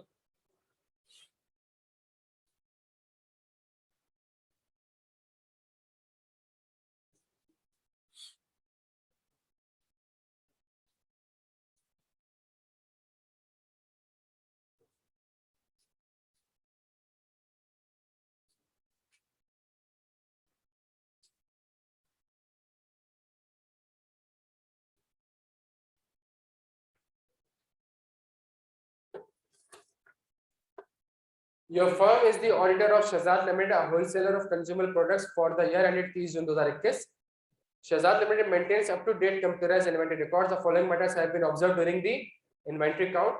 The inventory count took place on 1st July 2021 under the supervision of the warehouse manager and his staff who are responsible for maintaining the inventory. No movement on inventory. आपने कहा सवाल की requirement क्या? Identify any. आपने कहा सबसे बड़ी weakness ये है कि जो बंदा इन्वेंट्री की कस्टडियन है वही उसको काउंट कर रहा है, तो there is a lack of segregation. मतलब मैं इन्वेंट्री रखा हूं, मैं बैठ के काउंट करूं, तो इन्वेंट्री काउंट के एक वीकनेस है, एक अच्छा कंट्रोल नहीं है। 4 counting teams were formed, each team comprised of 2 persons. The floor area was allocated by the team. आपने कहा there is a lack of supervision, there is a lack of planning, कि अगर हर बंदा अपने हिसाब से फ्लोर डिस्ट्रीब्यूट कर रहा है तो देयर इज अ पॉसिबिलिटी कुछ फ्लोर्स ऐसे होंगे जो के रह जाए, या कुछ फ्लोर ऐसे होंगे जो कि दो बार काउंट हो जाए। Each team was instructed by the warehouse manager to remember which inventory had been counted. आपने कहा भाई ये थोड़ी होना चाहिए, आपने इन्वेंट्री को क्या करना चाहिए? मार्क करना चाहिए, ताकि एक इन्वेंट्री 2 बार काउंट ना हो जाए, ऐसा ना हो कि कोई इन्वेंट्री काउंट ही ना हो।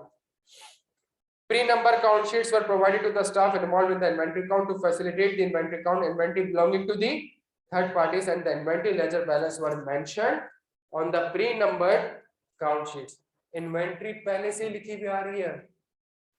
हमने क्या पढ़ा था कि नहीं भाई पहले से नहीं लिखी? अगर पहले से लिखी भी आएगी तो आपका जमीर बोलेगा जो लिखा हुआ है वो सही है, मुझसे काउंटिंग में गलती हो गई होगी। नॉर्मली होता है ना भाई, हम जब इन्वेंट्री काउंट पे जाते थे तो 5000 क्वांटिटी, अब बैठ के मैं काउंट कर रहा हूँ, मेरे साथ तो 4900 बन गई। मैं वापस से काउंट नहीं करूंगा, मैं क्या बोलूंगा कि यार वो 5000 ही सही होगी, सही लिखी हुई है इसके आसपास है, तो इन्वेंट्री कभी भी प्री डिफाइंड नहीं होनी चाहिए, एम्प्टी होनी चाहिए, आपने उसको फिल करना चाहिए। ये 4 वीकनेस तो आसान थी। हाँ भाई बच्चों, ये 4 वीकनेसेस तो बहुत आसान थी। मसला क्या था? State their implication on the physical count, ये आप लोगों से नहीं हुआ होगा, ये आप लोगों से प्यारे बच्चों नहीं हुआ होगा। स्टेट, वो कह रहा है identify 4 weaknesses in the inventory count procedure and state their implication on the physical count. क्या मतलब है इसका? हाँ जी, क्या मतलब है इसका? क्या कंट्रोल्स अच्छे हैं? मैं बात कर रहा अपने आप से, क्या ऊपर इन्वेंटरी काउंट के कंट्रोल्स अच्छे हैं? नहीं, इन्वेंटरी काउंट के कंट्रोल, जब इन्वेंटरी काउंट के कंट्रोल्स अच्छे नहीं है तो कंट्रोल लिस्ट तो बढ़ गया, और मेरा ओवरऑल ऑडियंस बढ़ गया। ऑडियंस बढ़ने दे सकता हूँ? नहीं, मुझे क्या करना पड़ेगा? डिटेक्शन लिस्ट को कम करना पड़ेगा। तो डिटेक्शन लिस्ट को कैसे कम करूंगा? मैं सैंपल साइज बढ़ा दूंगा। और सैंपल साइज किसके बढ़ाऊंगा? ये जो इन्वेंटरी काउंट का है ये कंट्रोल्स है, अगर कंट्रोल्स इनइफेक्टिव हो जाते हैं तो मुझे सब्सटेंटिव प्रोसीजर्स को बढ़ाने होते हैं। बच्चों, मेरी ऑडिट अप्रोच क्या होती है? Risk against response. रिस्पांस क्या होता है? Substantive procedures and test of controls. Controls नहीं कर सकता यहाँ पे, क्यों नहीं कर सकता? कंट्रोल क्यों नहीं कर सकता? कंट्रोल इनइफेक्टिव है। जब कंट्रोल इनइफेक्टिव है तो कंट्रोल से मुझे कोई सफिशिएंट एप्रोप्रिएट ऑडिट एविडेंस नहीं मिला, तो मेरे पास बचा क्या? Response, substantive procedure. मेरे सब्सटेंटिव प्रोसीजर मतलब जब ऑडिटर इन्वेंटरी काउंट के लिए जाएगा ना, तो ये नहीं कहेगा कि मुझे 100 में से 25 दिखाओ, अब वो कहेगा मुझे 100 में से 50 या 75 इन्वेंटरी काउंट कर रहा हूं। क्यों कर रहा हूं? बिकॉज मुझे आपके कंट्रोल्स पर रिलाय नहीं है। जो आपने कंट्रोल्स किए हुए, ये भी रिस्क है कि फ्लोर वाला तो काउंट ही नहीं हुआ होगा। ये भी रिस्क हो सकता है कि आपने इन्वेंटरी 2 बार काउंट कर ली बिकॉज आपने मार्किंग नहीं करेगी। ये भी रिस्क हो सकता है कि जो बंदा इन्वेंटरी मैनेज कर रहा है वही काउंट कर रहा है, वही सुपरवाइज कर रहा है, तो उसका फ्रॉड क्या होगा? तो मुझे तो आपके कंट्रोल्स पर रिलायंस नहीं है। मुझे क्या करना पड़ेगा? मुझे अपने सब्सटेंटिव, इसका आंसर पढ़े नीचे, implication on the audit. With the inventory count, auditor normally verify existence, completeness, and the implication of the weakness in the inventory count on the audit is auditor may not rely on the internal control because controls are not effective. Therefore, in order to obtain reasonable assurance and to reduce the overall audit risk, the auditor needs to perform substantive procedure in order to obtain sufficient. अब मुझे बताएं, क्या ये concept नहीं पढ़े हुए थे हमने कि अगर कंट्रोल वीक हो जाते हैं तो कंट्रोल रिस्क बढ़ जाता है, कंट्रोल रिस्क बढ़ जाता है तो मेरा ऑडिट रिस्क बढ़ जाता है, ऑडिट रिस्क बढ़ जाएगा तो मुझे डिटेक्शन रिस्क को कम करना पड़ेगा। मैं क्या करूंगा? मैं सब्सटेंटिव प्रोसीजर्स की तरफ ज्यादा जाऊंगा। हमने तो यहाँ तक पढ़ा हुआ है कि substantive procedure alone can not provide sufficient, तो ये स्कोप लिमिटेशन है। तो वो चीज आपने यहाँ पूछी और आप लोग कॉन्सेप्ट पिक नहीं कर पाए। ऊपर कह रहा है वो कंट्रोल आइडेंटिफाई द वीकनेस, किस चीज के ऊपर? कंट्रोल्स के ऊपर ही वीकनेस होगी ना। फिजिकल इन्वेंटरी काउंट जो ऑडिटर ऑब्जर्व करता है ये कंट्रोल पर्पस के लिए होता है। वो ये देखता है कि कंट्रोल्स अच्छा है कि नहीं है। जब कंट्रोल वीक है तो इट मींस मैं मैनेजमेंट के किए हुए काउंट पे रिलाय नहीं कर सकता, मुझे अब काउंट करना पड़ेगा, बैठ के रिकैलकुलेट करना पड़ेगा, ज्यादा से ज्यादा करना पड़ेगा, बिकॉज कंट्रोल इनइफेक्टिव है। क्या यहाँ तक बात समझ आ रही है? तो यहाँ पे 2-3 नंबर थे प्यारे बच्चों, और आप लोगों ने क्या लिखा इसको? छोड़ दिया।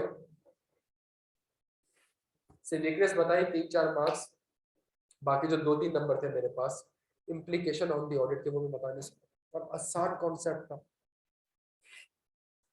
समझ आ रही है दोस्त? अगला सवाल। हाँ,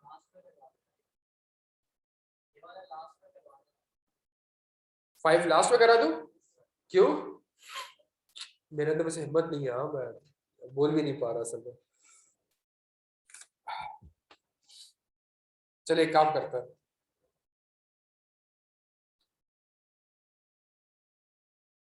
क्वेश्चन नंबर 6, चलिए ये देख लेते हैं। 6 देख लेते हैं और 7 देख लेते हैं, फिर 5 पे आ जाते हैं। सेट हो गया? You are the audit manager in a firm of chartered accountants. Following independent situation are under your consideration. Mega Motors Limited offers 3-year warranty for its product. MML assess its warranty obligation to be rupees 20 million for the year ended 30 June 2021. The board of director has approved the financial statement on 6 September 2021. Just before signing the audit report, your audit team came to know that a latent defect in the MML product. This defect was neither earlier discovered nor known to the MML. For each of the above situation, evaluate the need for the amendment and suggest the auditor's course of action. हाँ जी, इसका answer क्या होगा? हाँ जी, जल्दी यार, ये आसान सवाल है बच्चों। बताइए, यहाँ तो मार्क्स, ये वाला सवाल जो 18 नंबर का सवाल था, वो जो उससे पहले जो 10 नंबर का एनालिटिकल क्वेश्चन वाला सवाल है, वो कंफर्मेशन वाला सवाल है। इसमें तो वो एरियाज थे, कोड ऑफ एथिक्स से कुछ एरियाज थे, इसमें तो मैक्सिमम मार्क्स सिक्योर। मतलब एमपीओ भी कोई ऐसी चीज नहीं है यार कि मुश्किल सवाल था, वो साइकोलॉजिकली खेला है बस आपसे, और कुछ नहीं करा है उसने। क्या करा है इस सवाल में, बताए भाई जल्दी। हाँ, सब्सिक्वेंट इवेंट है तो मुझे ही पता है यार, लिखा क्या है? हाँ जी दोस्त, क्या लिखा है?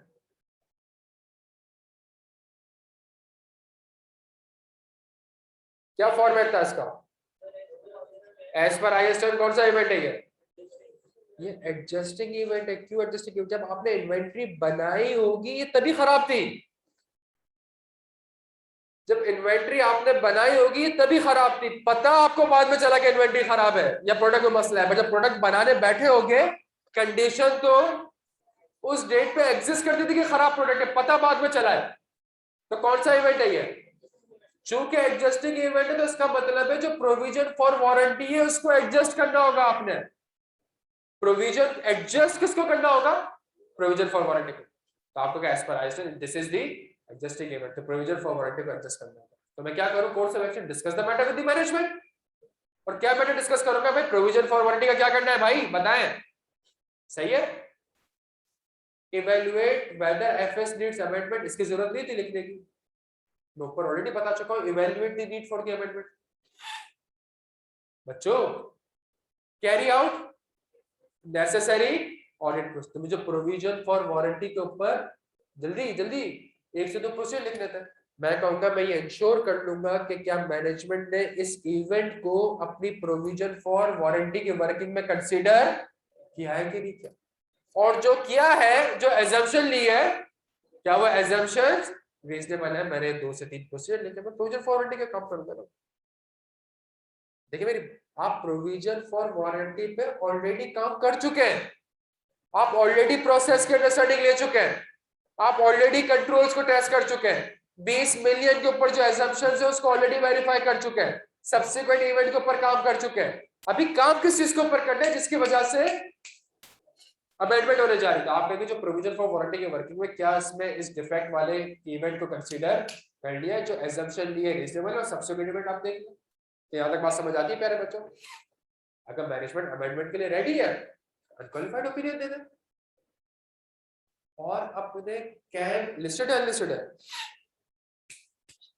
लिस्टेड है, लिस्टेड है, तो मैं अपने की ऑडिट मैटर में इस मैटर को, अच्छा अगर मैंने पुरानी रिपोर्ट को इशू करने जा रहा था तो कैन तो उसमें भी होगा, प्रोविजन फॉर वारंटी तो उसमें, तो अपने कैन को मैं लिख सकता हूँ कि मैं या तो कैन को ऐड कर दूंगा या अपने कैन को मॉडिफाई कर दूंगा। कैन को मॉडिफाई करने का मतलब कि पहले जो मैंने कैन बनाया होगा उसमें ये वाला इवेंट नहीं आ रहा होगा। अब मैं चाहूँ तो मैं उस वाले इवेंट को भी अपने कैन में, अगर मैनेजमेंट एडजस्ट नहीं करती, अगर मैनेजमेंट एडजस्ट नहीं करती, तो मैं फिर मैनेजमेंट को क्वालिफाइड या एडवर्स ओपिनियन एक्सप्रेस कर दूंगा। बच्चों के यहाँ तक बात समझ आती है? ये एक आसान सवाल था, आप लोगों ने लिखा ये सब दोस्त, ये लिख लिया था, ये आसान चीज थी आपने लिखी। अच्छा अब आप दूसरा सवाल देखें, मुझे क्लियर, अगर आप बोलोगे मैं बोर्ड पे बना दूं, वैसे आंसर नीचे आ रहा है, पूरा आंसर नीचे आ रहा है, बोर्ड पे नहीं बना रहा, मैं समझ रहे हैं हम लोग कि हमने लिखना क्या था। Dawn Hotel Limited was severely damaged by flash flood on 31 August 2021, subsequent to the year end सैलाब आया, हाँ सैलाब ही है, और होटल सीवियरली डैमेज हो गया। Initial assessment of the incident shows that the significant repairs are required and the hotel would not be operational for at least a month. कौन सा इवेंट है? Adjusting not change. क्यों? सैलाब कब आया? Subsequent to the year end, तो plant आपका तबाह भी हो गया ना, आपको इम्पेयरमेंट करने की जरूरत नहीं। बच्चों के एक मटेरियल इवेंट है तो एफएस में क्या जाना चाहिए? डिस्क्लोज। सही है। Discuss the matter with the management, carry out necessary audit procedure. और वही वाली बात है कि मैनेजमेंट अगर अमेंड कर देगी तो अनक्वालिफाइड होती है, मैनेजमेंट अमेंड नहीं करती तो क्वालिफाइड और एडवर्स। क्या यहां तक बात आपके समझ आती है? इस सवाल में सबसे इंपॉर्टेंट चीज गोइंग कंसर्न थी।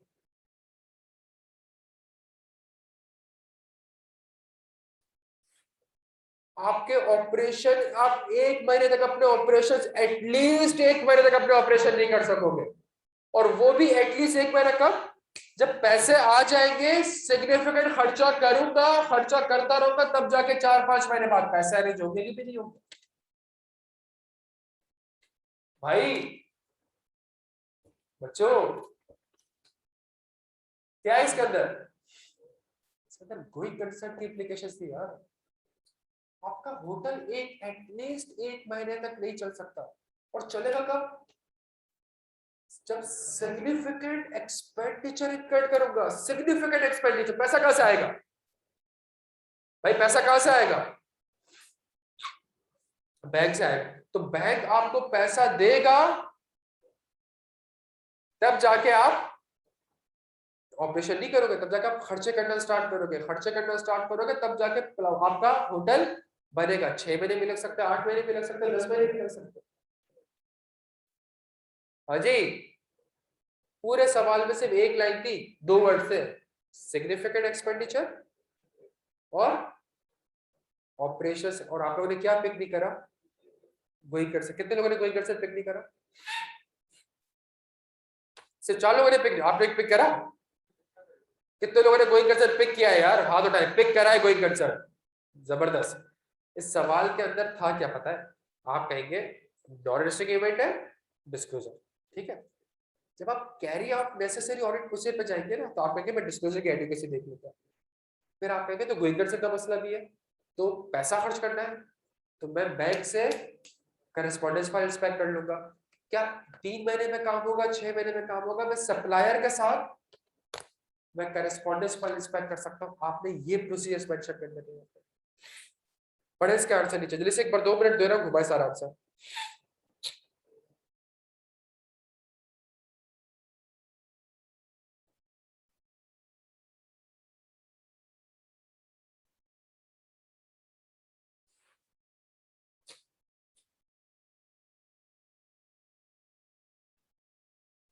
इसी में पार्ट 2 आ रहा है दोस्त, इसी में पार्ट 2 आ रहा है, इसी पेज में पार्ट 2 आ रहा है।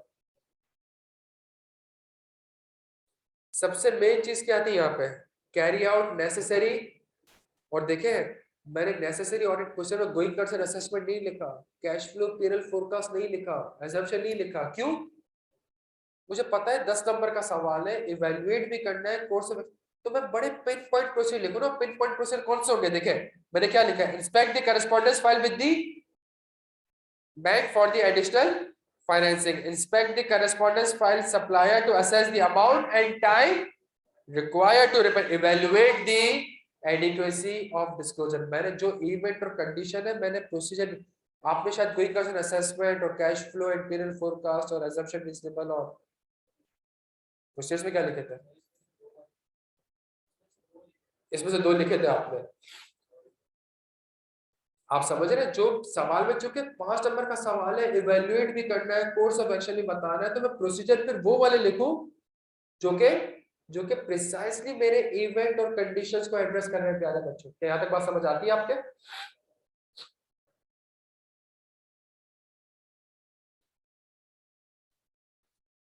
तो 6 के पार्ट 2 में मेरे पास क्या एप्लीकेबल था? गोइंग कंसर्न एप्लीकेबल था, और बच्चा गोइंग कंसर्न पिक नहीं कर पा रहा। डर हो गया? अच्छा, आंसर पढ़ा आप लोगों ने यार? बच्चों कुछ फायदा हो रहा है सेशन का? समझ आ रहा है कहाँ कहाँ पे गलतियां हमारे से हो चुकी है? सही है।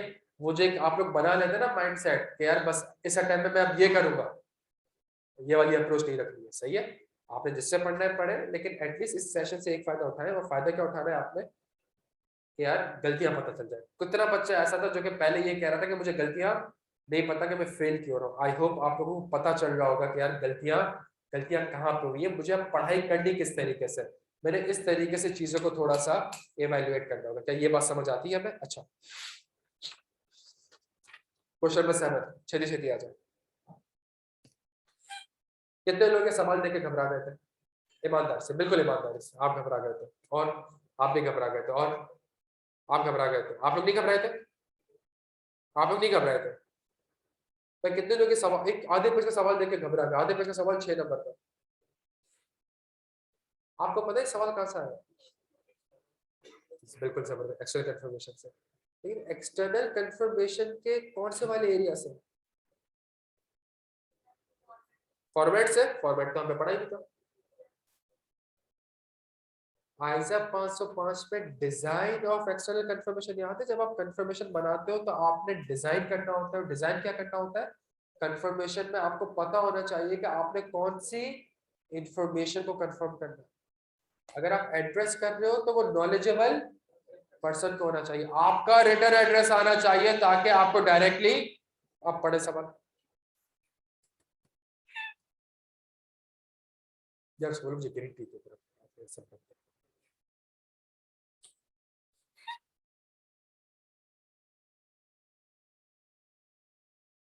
डियर मिस्टर सलमान शाहिद, कौन है सलमान शाहिद? भाई कौन है सलमान शाहिद? पता है आपको?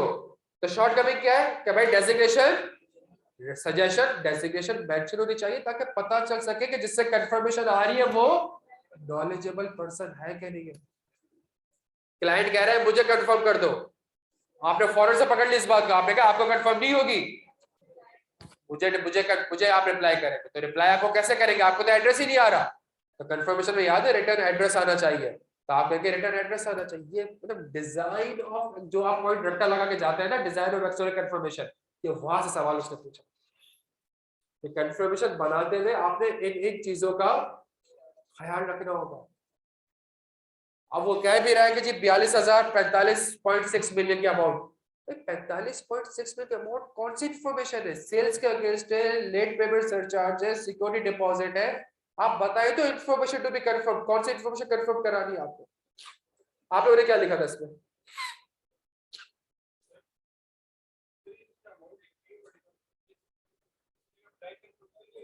सॉरी, क्यों होनी चाहिए ब्लैंक यार? कोई मैंडेटरी थोड़ी है कि ब्लैंक हो।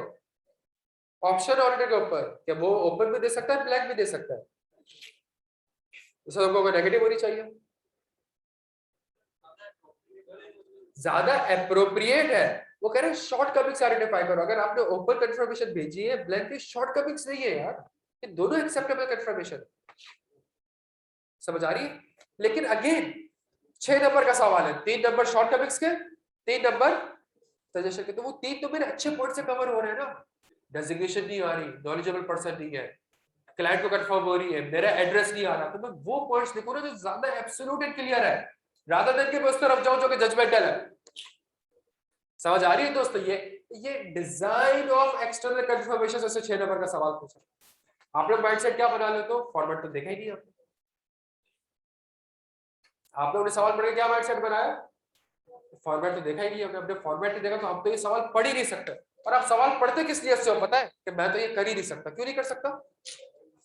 हालांकि डिजाइन पढ़ा था तो डिजाइन ऑफ एक्सटर्नल कंफर्मेशन से सवाल था प्यारे बच्चे। ये सिंपल पॉइंट्स थे। Design of external confirm, it must be addressed to the knowledgeable person. The confirmation must be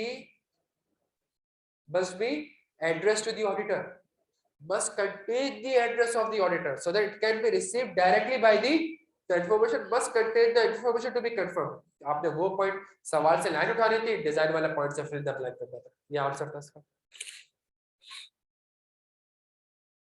क्या यहाँ तक बात समझ आती है प्यारे बच्चों? बच्चों यहाँ तक बात समझ आती है आपको? अच्छा, अगर आप शॉर्ट कमिंग्स और सजेशन भी पढ़ेंगे ना,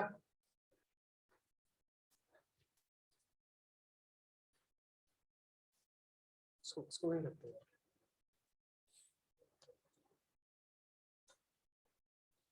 तो अगर आप शॉर्ट कमिंग्स भी पढ़ेंगे ना, इसके अंदर मैंने डिजाइन ऑफ एक्सटर्नल कंफर्मेशन के पॉइंट्स लिखे, पढ़े सुकून से।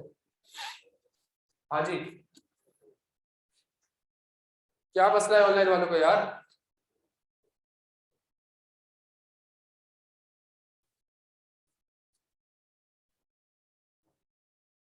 या 1.5 घंटे बाद तुम ज्वाइन कर रहे हो, फिर तुम पूछ रहे हो कि ऑनलाइन वालों की भी सुन ले, और फिर कह रहे हो कि न्यू ग्रिड समझा दी, तो तुम 2 घंटे तो तुमने ज्वाइन नहीं किया हुआ क्या यार?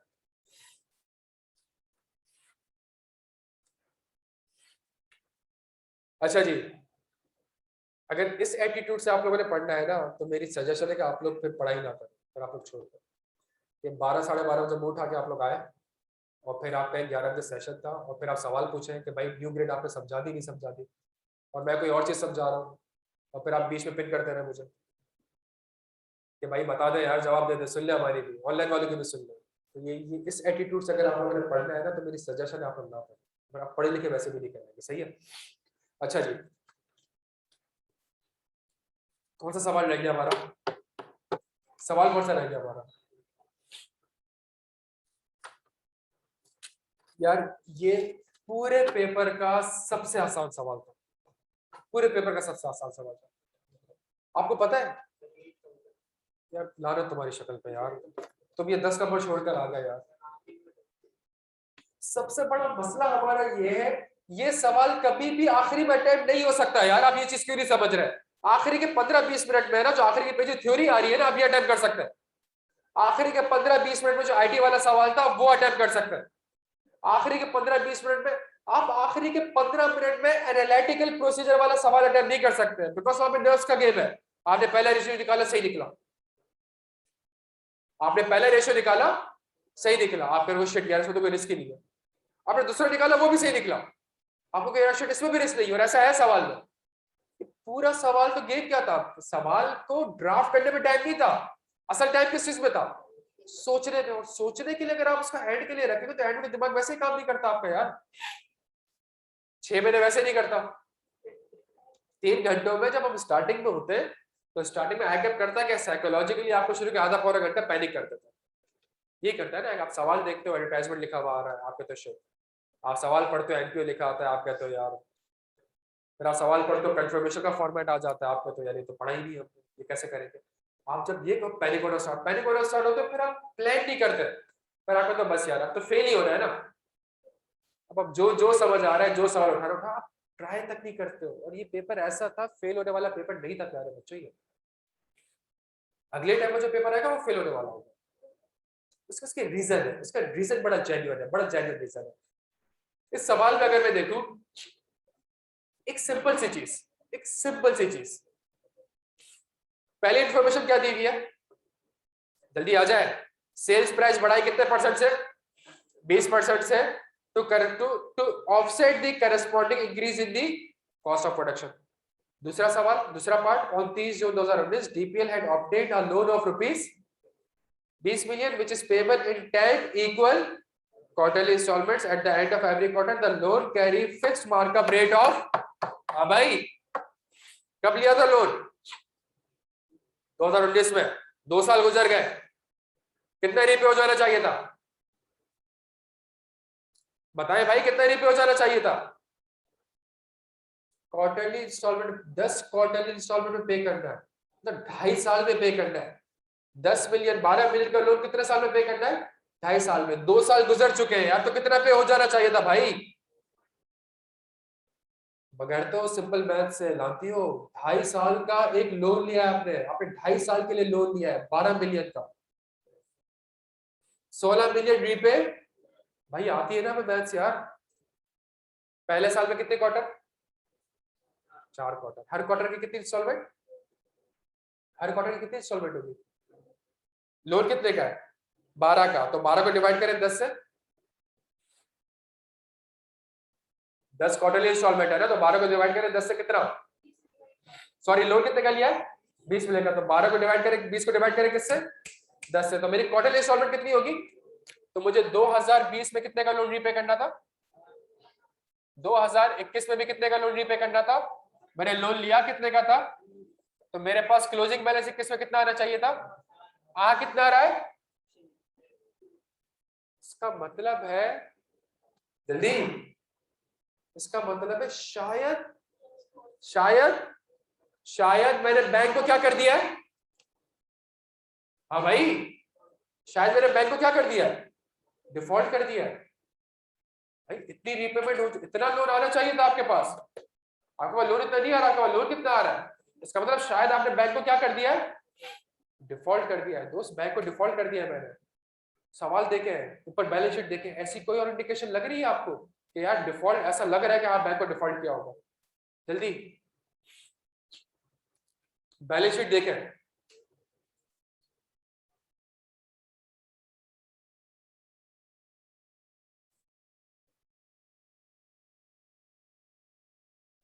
हाँ भाई,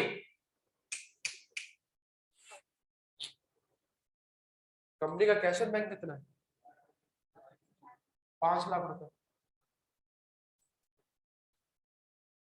कंपनी का कैश कितना है? 5 लाख रुपए।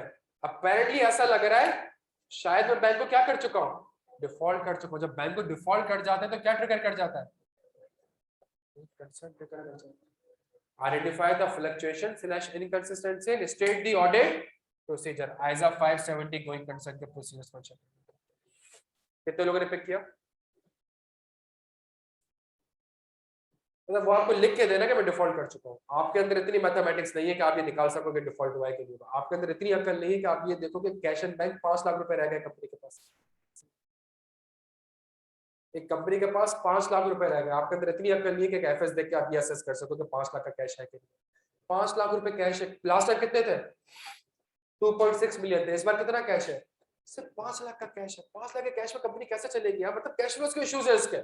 और लग रहा है ऐसा कि शायद बैंक को भी क्या कर चुकी है, डिफॉल्ट कर चुका है। दिस इज द इवेंट और condition that make a significant doubt on the entity's ability to continue as a going concern. तो गोइंग कंसर्न कैसे? यहां सवाल में गोइंग कंसर्न। अच्छा समझ आ रही है आपके बात? अच्छा एक और चीज, ट्रेड एंड अदर पेबल। मेरी कॉस्ट ऑफ सेल्स बढ़ी है क्या रे बच्चों? क्या मेरी कॉस्ट ऑफ सेल्स बढ़ी है? कितनी सिग्निफिकेंटली बढ़ी है? क्या ट्रेड पेबल बढ़ता हुआ दिख रहा है आपको? क्या ट्रेड पेबल बढ़ता हुआ दिख रहा है? कितने परसेंट से? जल्दी से ट्रेड पर क्रेडिट टर्नओवर डेज निकाले, जल्दी से क्रेडिट टर्नओवर डेज निकाले प्यारे बच्चों। 6500 को डिवाइड करें 54,750 से, मल्टीप्लाई करें 365 दिन से। छेती छेती।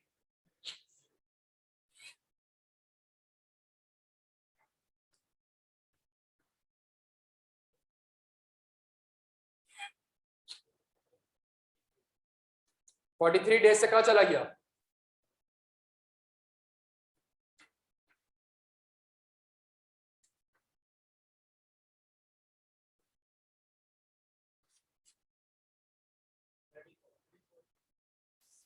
ट्रेड पेबल आपका 42 डेज से कहां चला गया? क्या मतलब इसका? क्या मतलब इसका? मैं उसको जल्दी पैसे दे रहा हूं? नहीं, इसका मतलब है मैंने ट्रेड पेबल को कंप्लीटली रिकॉर्ड नहीं किया होगा। मेरी कॉस्ट ऑफ सेल्स 50% से बढ़ रही है तो मेरा ट्रेड पेबल भी 50% से बढ़ना चाहिए था। Identify the inconsistencies. तो मेरी कॉस्ट ऑफ सेल्स अगर 50% से बढ़ रही है तो मेरा मेरा ट्रेड पेबल ही 50% से बढ़ना चाहिए। मेरा ट्रेड पेबल 50% से नहीं बढ़ा। जब मेरा ट्रेड पेबल 50% से नहीं बढ़ा तो रिस्क है कि मैनेजमेंट ने ट्रेड पेबल को कंप्लीटली रिकॉर्ड।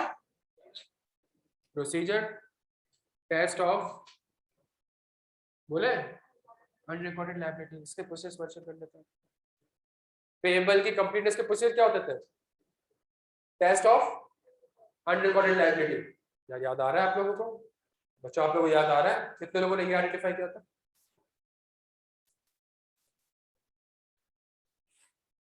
क्या रेशियो नहीं निकाले थे आपने? क्या रेशियोज निकाल के हम लोग अनरिकॉर्डेड लायबिलिटी के प्रोसेस वगैरह नहीं पढ़े हुए थे हमने? क्या मसला था इसमें? बट मसला क्या हुआ आखिरी के 10 मिनट में करने बैठे थे। 10 मिनट में करने बैठे, आप निकाले रिसीवेबल, आपको बिल्कुल सही बैठेगा। आप रिसीवेबल का रेशियो निकाले बिल्कुल डॉट बैठेगा। आप जीपी रेशियो निकाले बिल्कुल डॉट बैठेगा। आप सेल्स और कॉस्ट ऑफ सेल्स का इंक्रीज निकाले बिल्कुल डॉट बैठेगा। मसला क्या हुआ? इसमें सोचना पड़ता है। जहां आपने शुरू में 5 रेशियोज निकाले, 5 के 5 सही निकले, आपने कहा तो कोई मसला ही नहीं है और 10 मिनट ज्यादा कर चुके हैं। क्या यहां तक बात समझ आ रहा है? तीसरा मसला किस चीज का था? मैंने 16 जून को पैसे दिए कितने? 1.5 मिलियन। भाई 16 जून को मैंने पैसे कितने दिए? 1 मेरा ईयर एंड क्या है प्यारे बच्चों? मेरा ईयर एंड क्या है? 30 जून। और अगर आप प्री पेमेंट में देखो तो अभी भी कितना बैलेंस आ रहा है? 1.5 मिलियन ही आ रहा है ना बच्चों। बच्चों अगर आप कहें मैं सवाल Prepayment represents advance rental payment of warehouse obtained for 6 months on 16 June 2021 at a monthly rent of rupees 2.5 lakh. तो 2.5 लाख को 6 से मल्टीप्लाई करें कितना आया? 2.5 लाख को 6 से मल्टीप्लाई करें प्यारे बच्चों कितना आया? 1.5 मिलियन। तो 16 जून को भी प्री पेमेंट 1.5 मिलियन और 30 जून को भी प्री पेमेंट।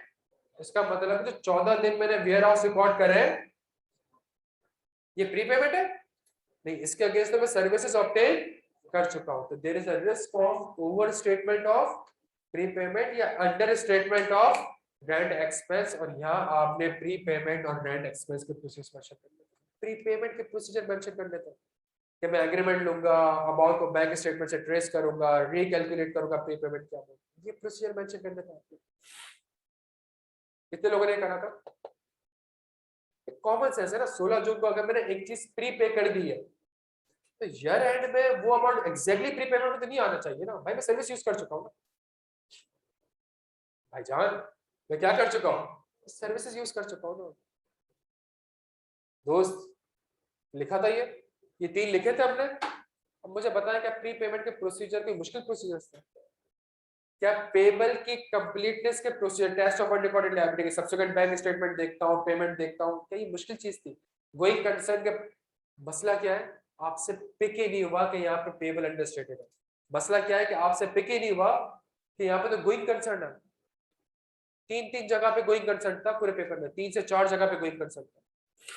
और आप मेरे पूरे आंसर को देखिएगा, मैंने हर जगह पे गोइंग कंसर्न का आंसर डिफरेंट लिखा है। यहाँ पे मैंने going concern, assessment, cash flow forecast, subsequent वाले सवाल में ये चीजें नहीं लिखी थी। बड़ा प्रिसाइसली मैंने लिख दिया कि ये स्पेसिफिक क्वेश्चन मेंशन करेंगे। यहाँ मैंने ज्यादा प्रोसेस लिख दिया। इन्वेंटरी निकाले, इन्वेंटरी टर्नओवर डेज निकाले।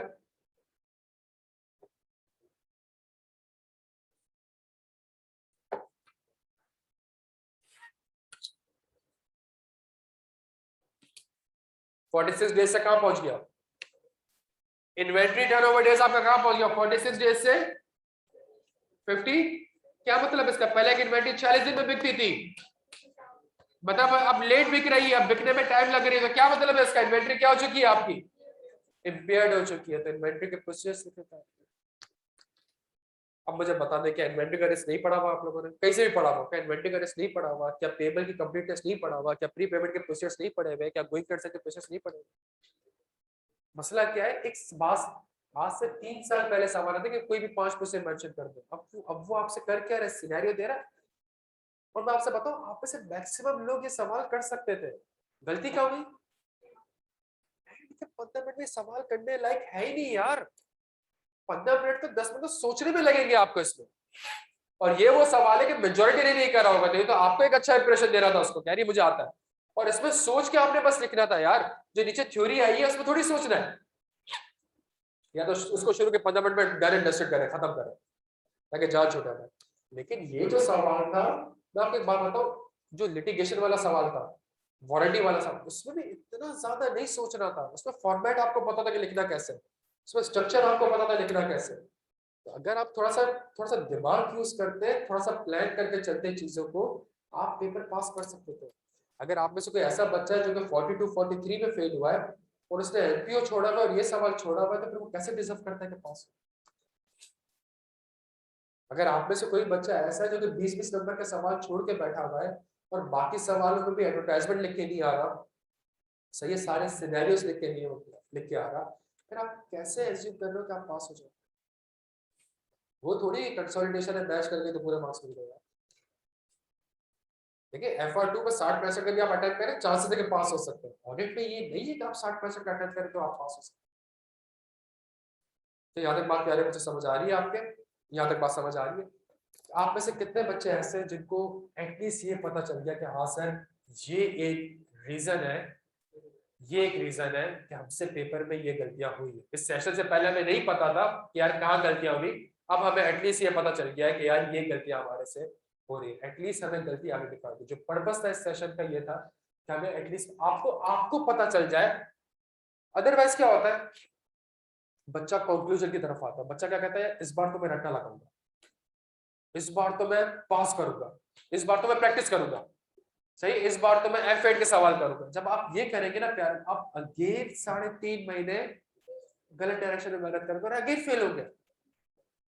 बेहतर ये है कि अपने अगले 3.5 महीने बचाने के लिए आप 3 घंटे इन्वेस्ट करें और आप ये समझ लें कि यार हाँ यार यहाँ पे गलती हमसे हमसे हमसे बुरा हम दोनों से, सही है, हमसे यहाँ पे गलती हो चुकी है और इस गलती को मिटिगेट करने का अब ये एक तरीका हो सकता है। अब मैंने प्रैक्टिस जो करनी है, मैंने ये इंश्योर करना है कि क्या मैं सवाल में सारे एजाज को पिक कर पा रहा हूँ कि नहीं कर पा रहा हूँ। मैं क्विक कर्सर को पिक नहीं कर पाया तो क्विक कर्सर में मुझे और प्रैक्टिस करने की जरूरत है। आप समझ रहे हैं? मैं ऑडिट प्रोसीजर्स मैं सवाल में ये पिक नहीं कर पा रहा एनालिटिकल प्रोसीजर, तो मुझे इस पे और प्रैक्टिस करने की जरूरत होगी। मैं डिफरेंट सवाल जो वो ऑडिट प्रोसीजर से लिंक करता है, मुझे उन सवालों की ज्यादा प्रैक्टिस करने की कोशिश जरूरत होगी।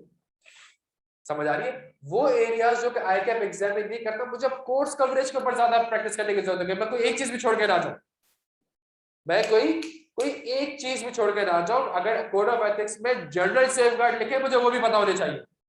अगर मैंने इस बार मेहनत करनी तो फैमिली एंड पर्सनल रिलेशनशिप को तो करनी है, लेकिन जो जनरल सेफगार्ड्स लिखे हुए मैंने उसकी भी मेहनत करनी है। उधर जो प्रोफेशनल अपॉइंटमेंट की चीजें लिखी है, क्लाइंट एक्सेप्टेंस की चीजें लिखी है, मुझे उसके ऊपर भी मेहनत करनी है। क्या यहां तक बात समझ आ रही है? कि अगर आप मैं कब घबराया था पता है? जब एक स्टूडेंट ने मुझे बोला सर बस मेरे समझ आ गया, बस मैंने अब दबा के प्रैक्टिस करनी है और मैं पास हो जाऊंगा। जहां मैंने ये सुना ना, मैंने कहा ये जितने आगे 10 बंदों को बोलेगी ना, वो भी फेल होंगे और ये भी फेल होंगे। आप कभी भी प्यारे बच्चों फेल होने के बाद रीजन को असेस कर ले यार, कि ये फेल होना मुश्किल नहीं है। मतलब फेल होना कोई बुरी बात नहीं है यार। अगर आपसे जो मुझसे पढ़ा हुआ है आपको पता है, मैं आपसे ज्यादा बार फेल हो चुका हूँ। तो फेल होना कोई बुरी बात नहीं है। बुरी चीज क्या है? आपको पता ही नहीं है कि मैं फेल हुआ क्यों। और अगर आप इस माइंडसेट से चलोगे ना, यार मेरा तो पेपर ऐसा जबरदस्त हुआ था और मैंने तो ये भी लिखा था और ये भी लिखा था और अब तो मैं कंफर्म पास हूँ और मैं तो फेल हो ही नहीं सकता, तो मैं तो बड़ा श्योर था। और अगर आप इस इल्यूजन में चलोगे ना प्यारे बच्चों, फिर आप इस अटेम्प्ट में भी फेल होना गारंटी के साथ कर सकते हैं। गलती एक्सेप्ट करेंगे, हाँ यार ये गलती हुई है, कोर्स कवरेज हमने सही प्रॉपर नहीं करी, ये चीजें थी कोड ऑफ एथिक्स में, ये चीजें थी एनपीओ की, ये हमने नहीं देखी, साफ सी बात, सही है। इन्वेंटरी काउंट वाली एरियाज की चीजें मेंशन थी, हमने नहीं देखी। वहां से इम्प्लीकेशन और ऑडिट को से सवाल पूछा, मुझे पता है कॉन्सेप्ट, लेकिन मैं पिक नहीं कर पा रहा, मैं डिलीवर नहीं कर पा रहा, ये गलतियां कर रहा हूँ।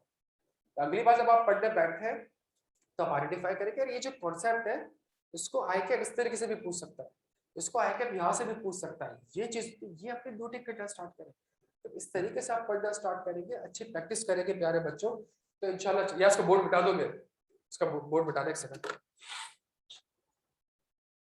यहाँ तक बात समझ आती है? अच्छा,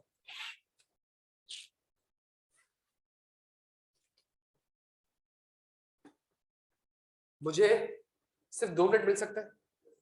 जब तक आप लोगों ने ये हैंडआउट को अगर रेफर करना है ना, तो इस हैंडआउट को आप थोड़ा सा रेफर करें, इस हैंडआउट को देखें, अपनी गलतियां थोड़ी सी और मजीद आइडेंटिफाई करने की कोशिश करें।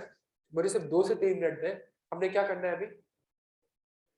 ग्रिड को डिस्कस करना है, सही है, हम ग्रिड डिस्कस कर लेते हैं ताकि फिर आप बैठ के अपनी एक अच्छी स्ट्रेटेजी बना सकें। डन हो गया? फिर मुझे उधर भिजवा दो ग्रिड, सही है।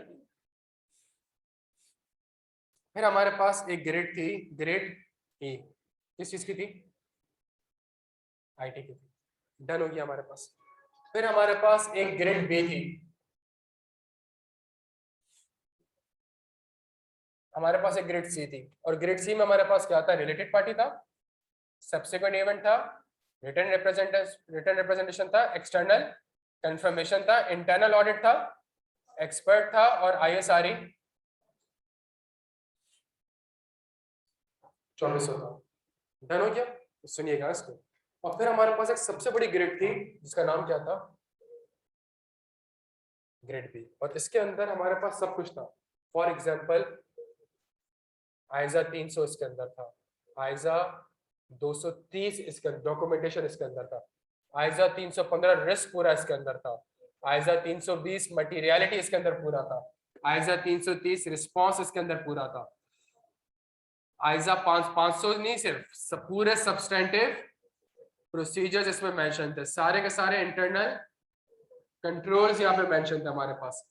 फिर हमारे पास आइजा 520 एनालिटिकल प्रोसीजर यहाँ पे मेंशन था, आइजा 530 हमारे पास सैंपलिंग यहाँ पे मौजूद था, हमारे पास यहाँ पे आइजा 570 गोइंग कंसर्न मौजूद था, 700 मौजूद था, 701 मौजूद था, 705 था, 706 था। ये हमारे पास सबसे बड़ी ग्रेड थी।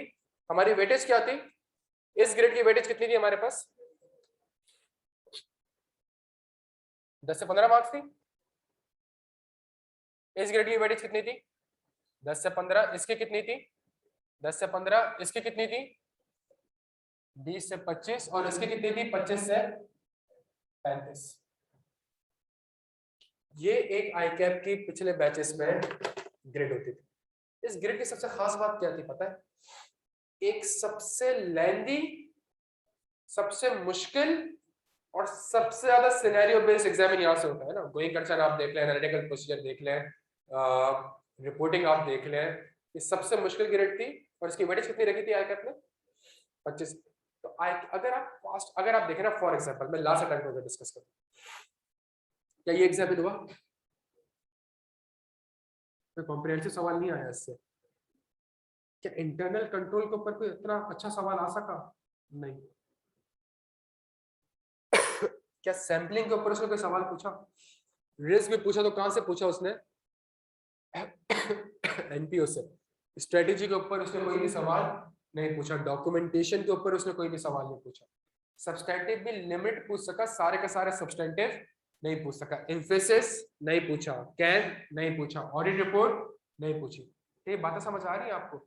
इतनी बड़ी ग्रेड थी कि कभी भी इस पूरे ग्रेड में, 2 से देख लो, इस पूरे ग्रेड में कभी भी वो सारे एरियाज आपसे एग्जामिन नहीं कर पाता था, बिकॉज ग्रेड इतनी बड़ी थी। एक सवाल 10-15 नंबर का हो जाता, 2-3 सवाल पूछता था और उसके अंदर वो ग्रेड कवर कर लेता। पिछले बैच में क्या होता था प्यारे बच्चों? पिछले बैच में ये होता था, बच्चा इस पे फोकस करता था और हम ही आपसे कहते हैं ना फोकस करें। क्यों करें? बिकॉज 15 से 20 मार्क्स कंफर्म है। कोड ऑफ एथिक्स से 10 से 15 नंबर का सवाल, लास्ट नंबर देख ले, सवाल 10 से 15 नंबर है।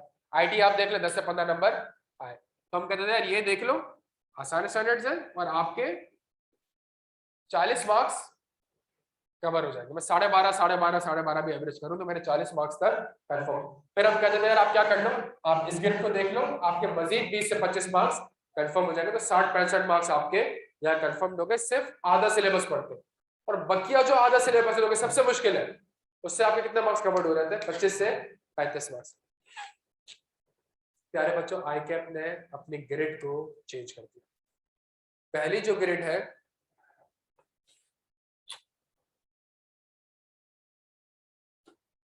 वो क्वालिटी एंड एक्सेप्टेंस है। इसके अंदर अभी भी क्या चीजें रखी हैं? आइजा 200, आइजा 210, कंपनीज एक्ट, समझ आ रही है? वही चीज उठा के इसने यहां रख दी।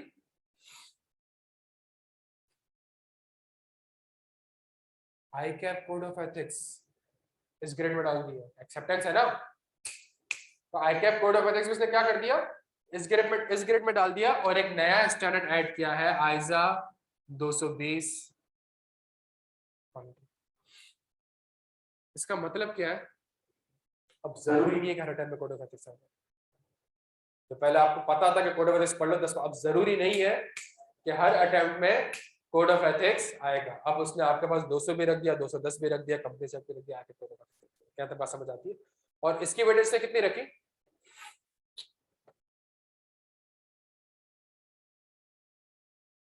15 से 20 मार्क्स। डन हो गया। कंपैरेटिवली अगेन एक आसान ग्रेड है, बट पुराने ग्रेड और इस ग्रेड को मैं देखूं ना तो अब यहाँ पे ज्यादा पढ़ना पड़ेगा। क्यों?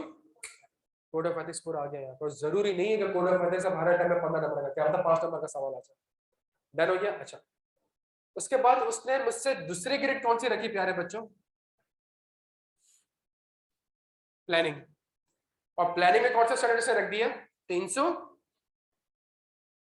315, 300, 330 और 240 ऊपर से उठा के कहां लेकर आ गया? भाई फ्रॉड में भी तो प्लानिंग करता हूं मैं। ये इसने प्लानिंग की अलग से ग्रेड बना दी है प्यारे बच्चों। अब इसने प्लानिंग की अलग से ग्रेड बना दी है और इसकी वेटेज भी इसने कितनी रख दी है? 15 से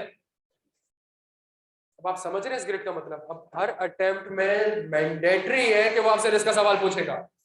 अब हर अटेम्प्ट में मैंडेटरी है कि वो आपसे मटेरियलिटी का सवाल पूछेगा। हर अटेम्प्ट में मैंडेटरी है कि वो आपसे शायद स्ट्रेटजी का सवाल पूछे। अब हर अटेम्प्ट में मैंडेटरी है वो आपसे, लेकिन अगर आप ये वाले एरियाज देखेंगे ना, इसके ऊपर आपको पास्ट पेपर में कोई भी सवाल नहीं मिलेंगे। क्यों नहीं मिलेंगे? पहले पास्ट पेपर में वो यहाँ पे फॉल करता था और हर अटेम्प्ट में यहाँ से सवाल, आप रिस्क के पास्ट पेपर उठा के देख लें, आपको पास्ट पेपर के सवाल नहीं मिलेंगे। आप ऐसे 300 उठा के देख लें, 300 में आपको कोई अच्छा सवाल नहीं मिलेगा।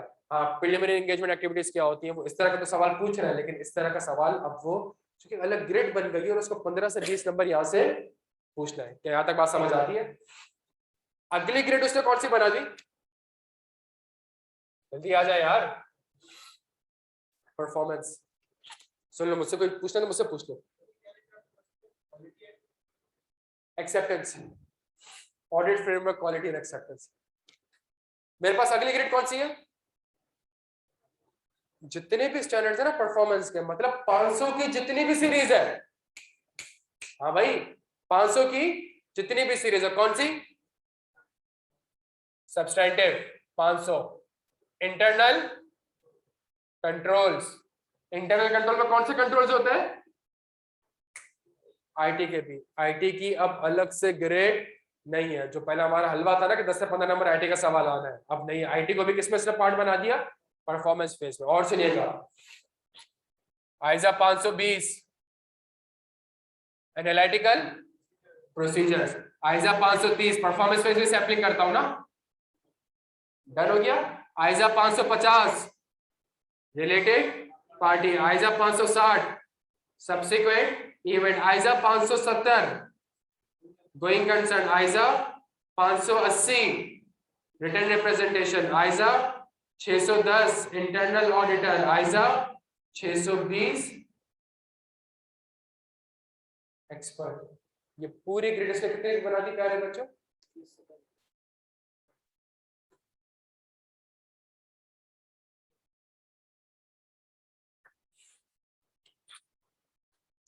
अब हर अटेम्प्ट पहले क्या होता था? आरपी कर लो, सब्सिक्वेंट इवेंट कर लो। अच्छा, एक और चीज मिस हो गई ना यहाँ पे, 505। पहले क्या होता था? आरपी कर लो, सब्सिक्वेंट इवेंट कर लो, रिटर्न रिप्रेजेंटेशन कर लो, इंटरनल ऑडिट कर लो, तो 20 से 25 मार्क्स। अब जरूरी नहीं है। अब ऐसा हो सकता है कि वो इस पेपर में आरपी, सब्सिक्वेंट इवेंट, कंफर्मेशन ना पूछे, गोइंग कंसर्न पूछ ले, एनालिटिकल पूछ ले। सैंपलिंग अगर आप पास पेपर देखें, सैंपलिंग का पास पेपर्स आपको नहीं दिखेंगे प्यारे बच्चों। अब अगर आप अगली अटेम्प्ट से जाके देखेंगे ना, सैंपलिंग का सवाल मैंडेटरी है उसके लिए, बिकॉज 50 मार्क्स कवर करने हैं उसको यार। इंटरनल कंट्रोल कभी आता है? कभी नहीं आता। लाजमी आएगा, लाजमी आएगा, बिकॉज 50 मार्क्स कवर कर। अच्छा, क्वेश्चन बहुत है। इंटरनल कंट्रोल का 10 नंबर का सवाल पूछ लिया, सब्सटेंटिव का 10 का पूछ लिया, सैंपलिंग का 5-6 मार्क्स का पूछ लिया, रिटर्न रिप्रेजेंटेशन का 4 मार्क्स का पूछ लिया, रिलेटेड पार्टी का 5-6 मार्क्स का पूछ लिया, एक्सटर्नल कंफर्मेशन 4। उसके पास इतना कॉन्टेक्ट, क्यों? उसके पास अब ग्रिड ज्यादा है। पहले ये सब कुछ यहाँ फॉल करता था, कितने मार्क्स होते थे? पर आप देख रहे लास्ट अटेम्प्ट में इसने क्या पूछा यार यहाँ से आपसे? 75% तो एरिया यहाँ पे एग्जाम ही नहीं हुआ। 75% एरिया यहाँ पे एग्जामिन नहीं हो सका। अगर आप ओवरऑल पिछले अटेम्प्ट के पेपर को देखें ना,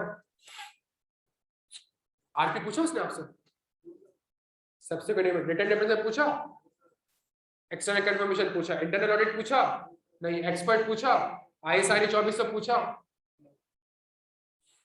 आप यहाँ पे आके देख ले, एंगेजमेंट लेटर पूछा उसने आपसे, एक थ्योरी पूछी 2-3 नंबर की, लेकिन कोई सिनेरियो नहीं बना सका। 240 पूछा, एनपीओ के थ्रू उसने पूछ लिया 240, क्योंकि ग्रेड छोटी है, सही है, तो वहां पे पूछ सकता है। कंपनीज एक्ट 2017 उसने एग्जामिन किया, कोड ऑफ एथिक्स एग्जामिन करेगा, आईटी एग्जामिन करेगा। जरूरी नहीं कभी अटेम्प्ट आप यहाँ पे टिक लगा रहे हो। क्यों? उसने ग्रिड पूरी चेंज कर दी है प्यारे बच्चों। और फिर एक और मजे की हरकत क्या करी उसने पता है? आखिरी ग्रिड कौन सी बना दी इसने?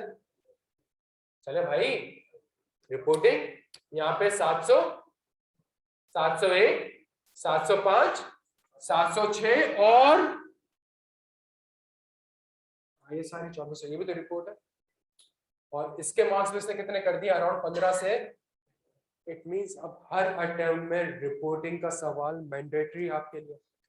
कैम के पास पेपर आप जाके देखें, नहीं मिलेंगे आपको। एम्फेसिस के पास पेपर जाके देखें, नहीं मिलेंगे आपको। ISRE 2400 जाके देखें, आपको नहीं मिलेंगे। अब अगर आप देखें तब आपको इस अटेम्प्ट में ये एरियाज को टेस्ट करना होता है। पहले टीचर्स की प्रायोरिटी क्या होती थी कि यार ये खत्म करा लो, ये करवा लो, ये करवा लो, ये करवा लो और क्लेम कर लो 60-70 मार्क्स हो गए। अब आप ये करवा लो तो देखा आपके 30 मार्क्स भी कवर नहीं। अब ये जो एरिया है इसकी वेटेज कितनी कर दिया है आपने? इसकी वेटेज 70 मार्क्स कर चुका है। कैसे देखें, रिपोर्टिंग ये रहा 15 से 20 मार्क्स।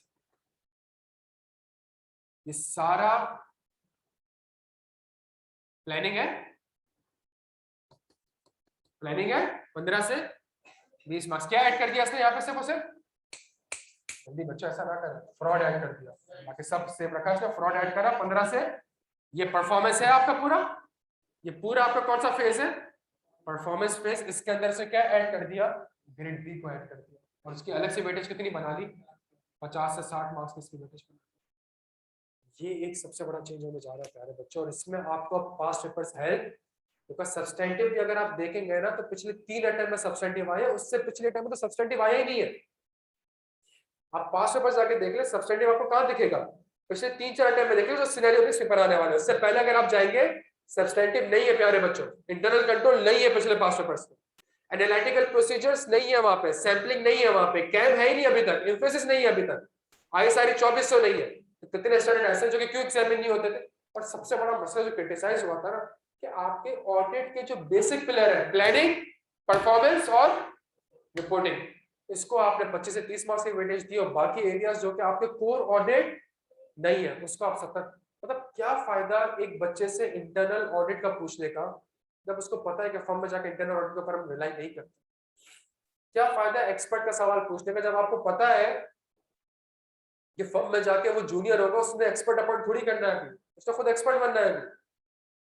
आप समझ रहे? तो जो एरियाज हमारे पास एग्जामिन हो रहे होते थे, जो एरियाज हमारे पास एग्जामिन हो रहे होते थे, वो फर्म में जाके फॉरेन से अप्लाई, फर्म में ये बेसिक चीजें थी आपकी, और इसी की वेटेज जाके आपने कितनी रखी हुई थी? 25 से 35। इसको चेंज कर दिया प्यारे बच्चों।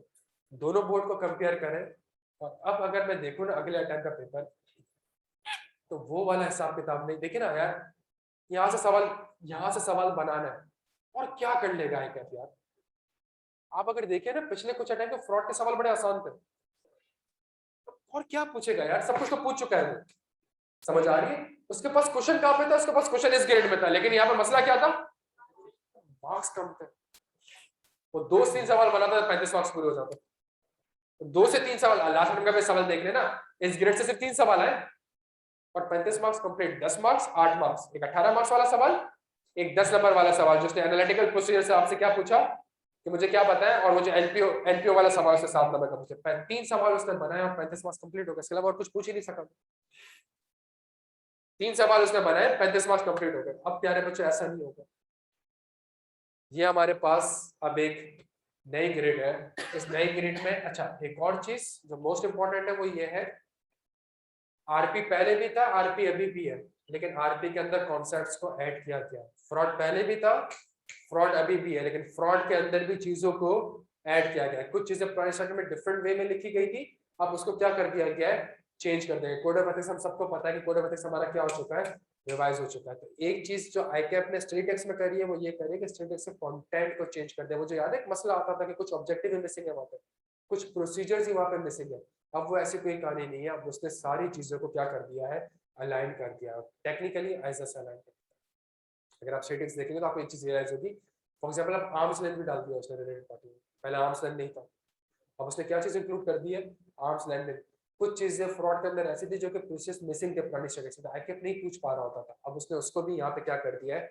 इंक्लूड कर दिया। क्या यहाँ तक बात समझ आती है प्यारे बच्चों? तो आई होप आज के सेशन में आपको गलतियां पता चल गई होंगी कि आप लोगों से गलतियां हुई क्या है। सिर्फ उस गलती के बेसिस पे स्ट्रेटेजी नहीं बनानी। अब जो आपने स्ट्रेटेजी बनानी है किस बेसिस पे बनानी है?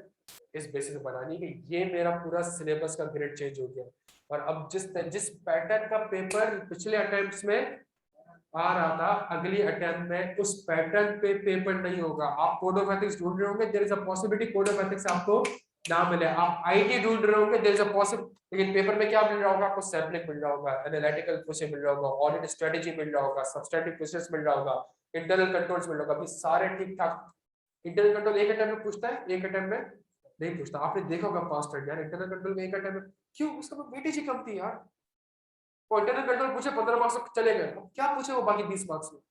तो मैं सब्सटैंटिव नहीं पूछ रहा था, तो जैसे एरिस पूछता। सैम्पलिंग आज से 2-3 अटेम्प्ट पहले एक बड़ा सवाल पूछा उसने, उसके बाद वो सैम्पलिंग पूछ ही नहीं पा रहा। क्यों नहीं पूछ पा रहा? उसके पास ग्रेड कम पड़ती थी।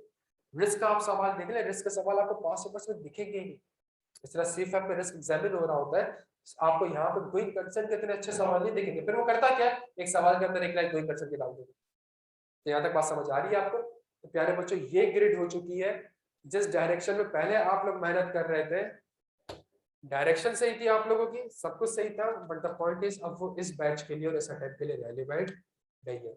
अगर किसी चीज की हमने प्रैक्टिस, हम लोगों ने प्रैक्टिस अगर 3-4 सवाल किए होंगे, अब हमें इस अटेम्प्ट में 3-4 सवाल की प्रैक्टिस नहीं करनी होगी। क्यों नहीं करनी होगी? बिकॉज अब उसकी ग्रिड बढ़ चुकी है, अब उसके एग्जामिन के चांसेस ज्यादा, तब 30-40 सवालों की प्रैक्टिस करनी पड़ेगी। तो यहाँ तक आपके बात समझ आती है प्यारे बच्चों? आप लोग कोई भी सवाल हो तो मुझसे पूछ सकते हो, कोई सवाल हो प्यारे बच्चों तो मुझसे पूछ सकते हो, बिल्कुल है।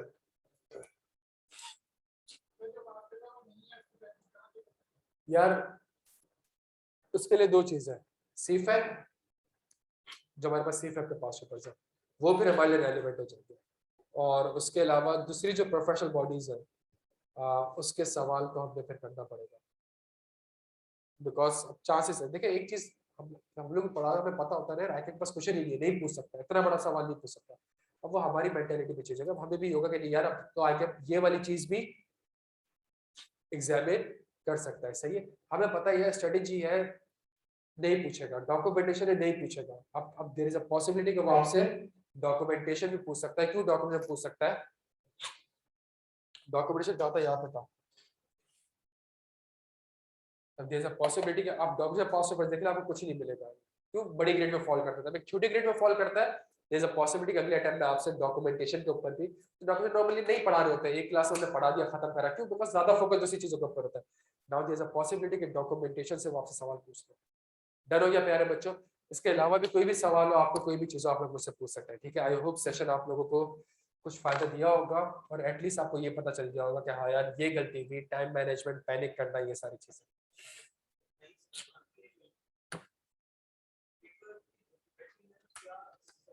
आई कैप ने यहाँ तक बता दिया है कि इस एरिया में मेरा डिफिकल्टी लेवल ये होगा, ग्रेड में बता दिया P1 P2 P3 T1 T2 T3, ये तक इसने चीज एग्जामिन कर। सॉरी, क्या चीज? आप बिल्कुल खुद से करें सेशन का, ये बिल्कुल मतलब नहीं है कि आप मुझसे क्लासेस लें। सेशन का मतलब ये है कि आप लोगों को पता चल जाए कि ये गलतियां हुई हैं आप लोगों से, या हमसे ये गलतियां हुई हैं, और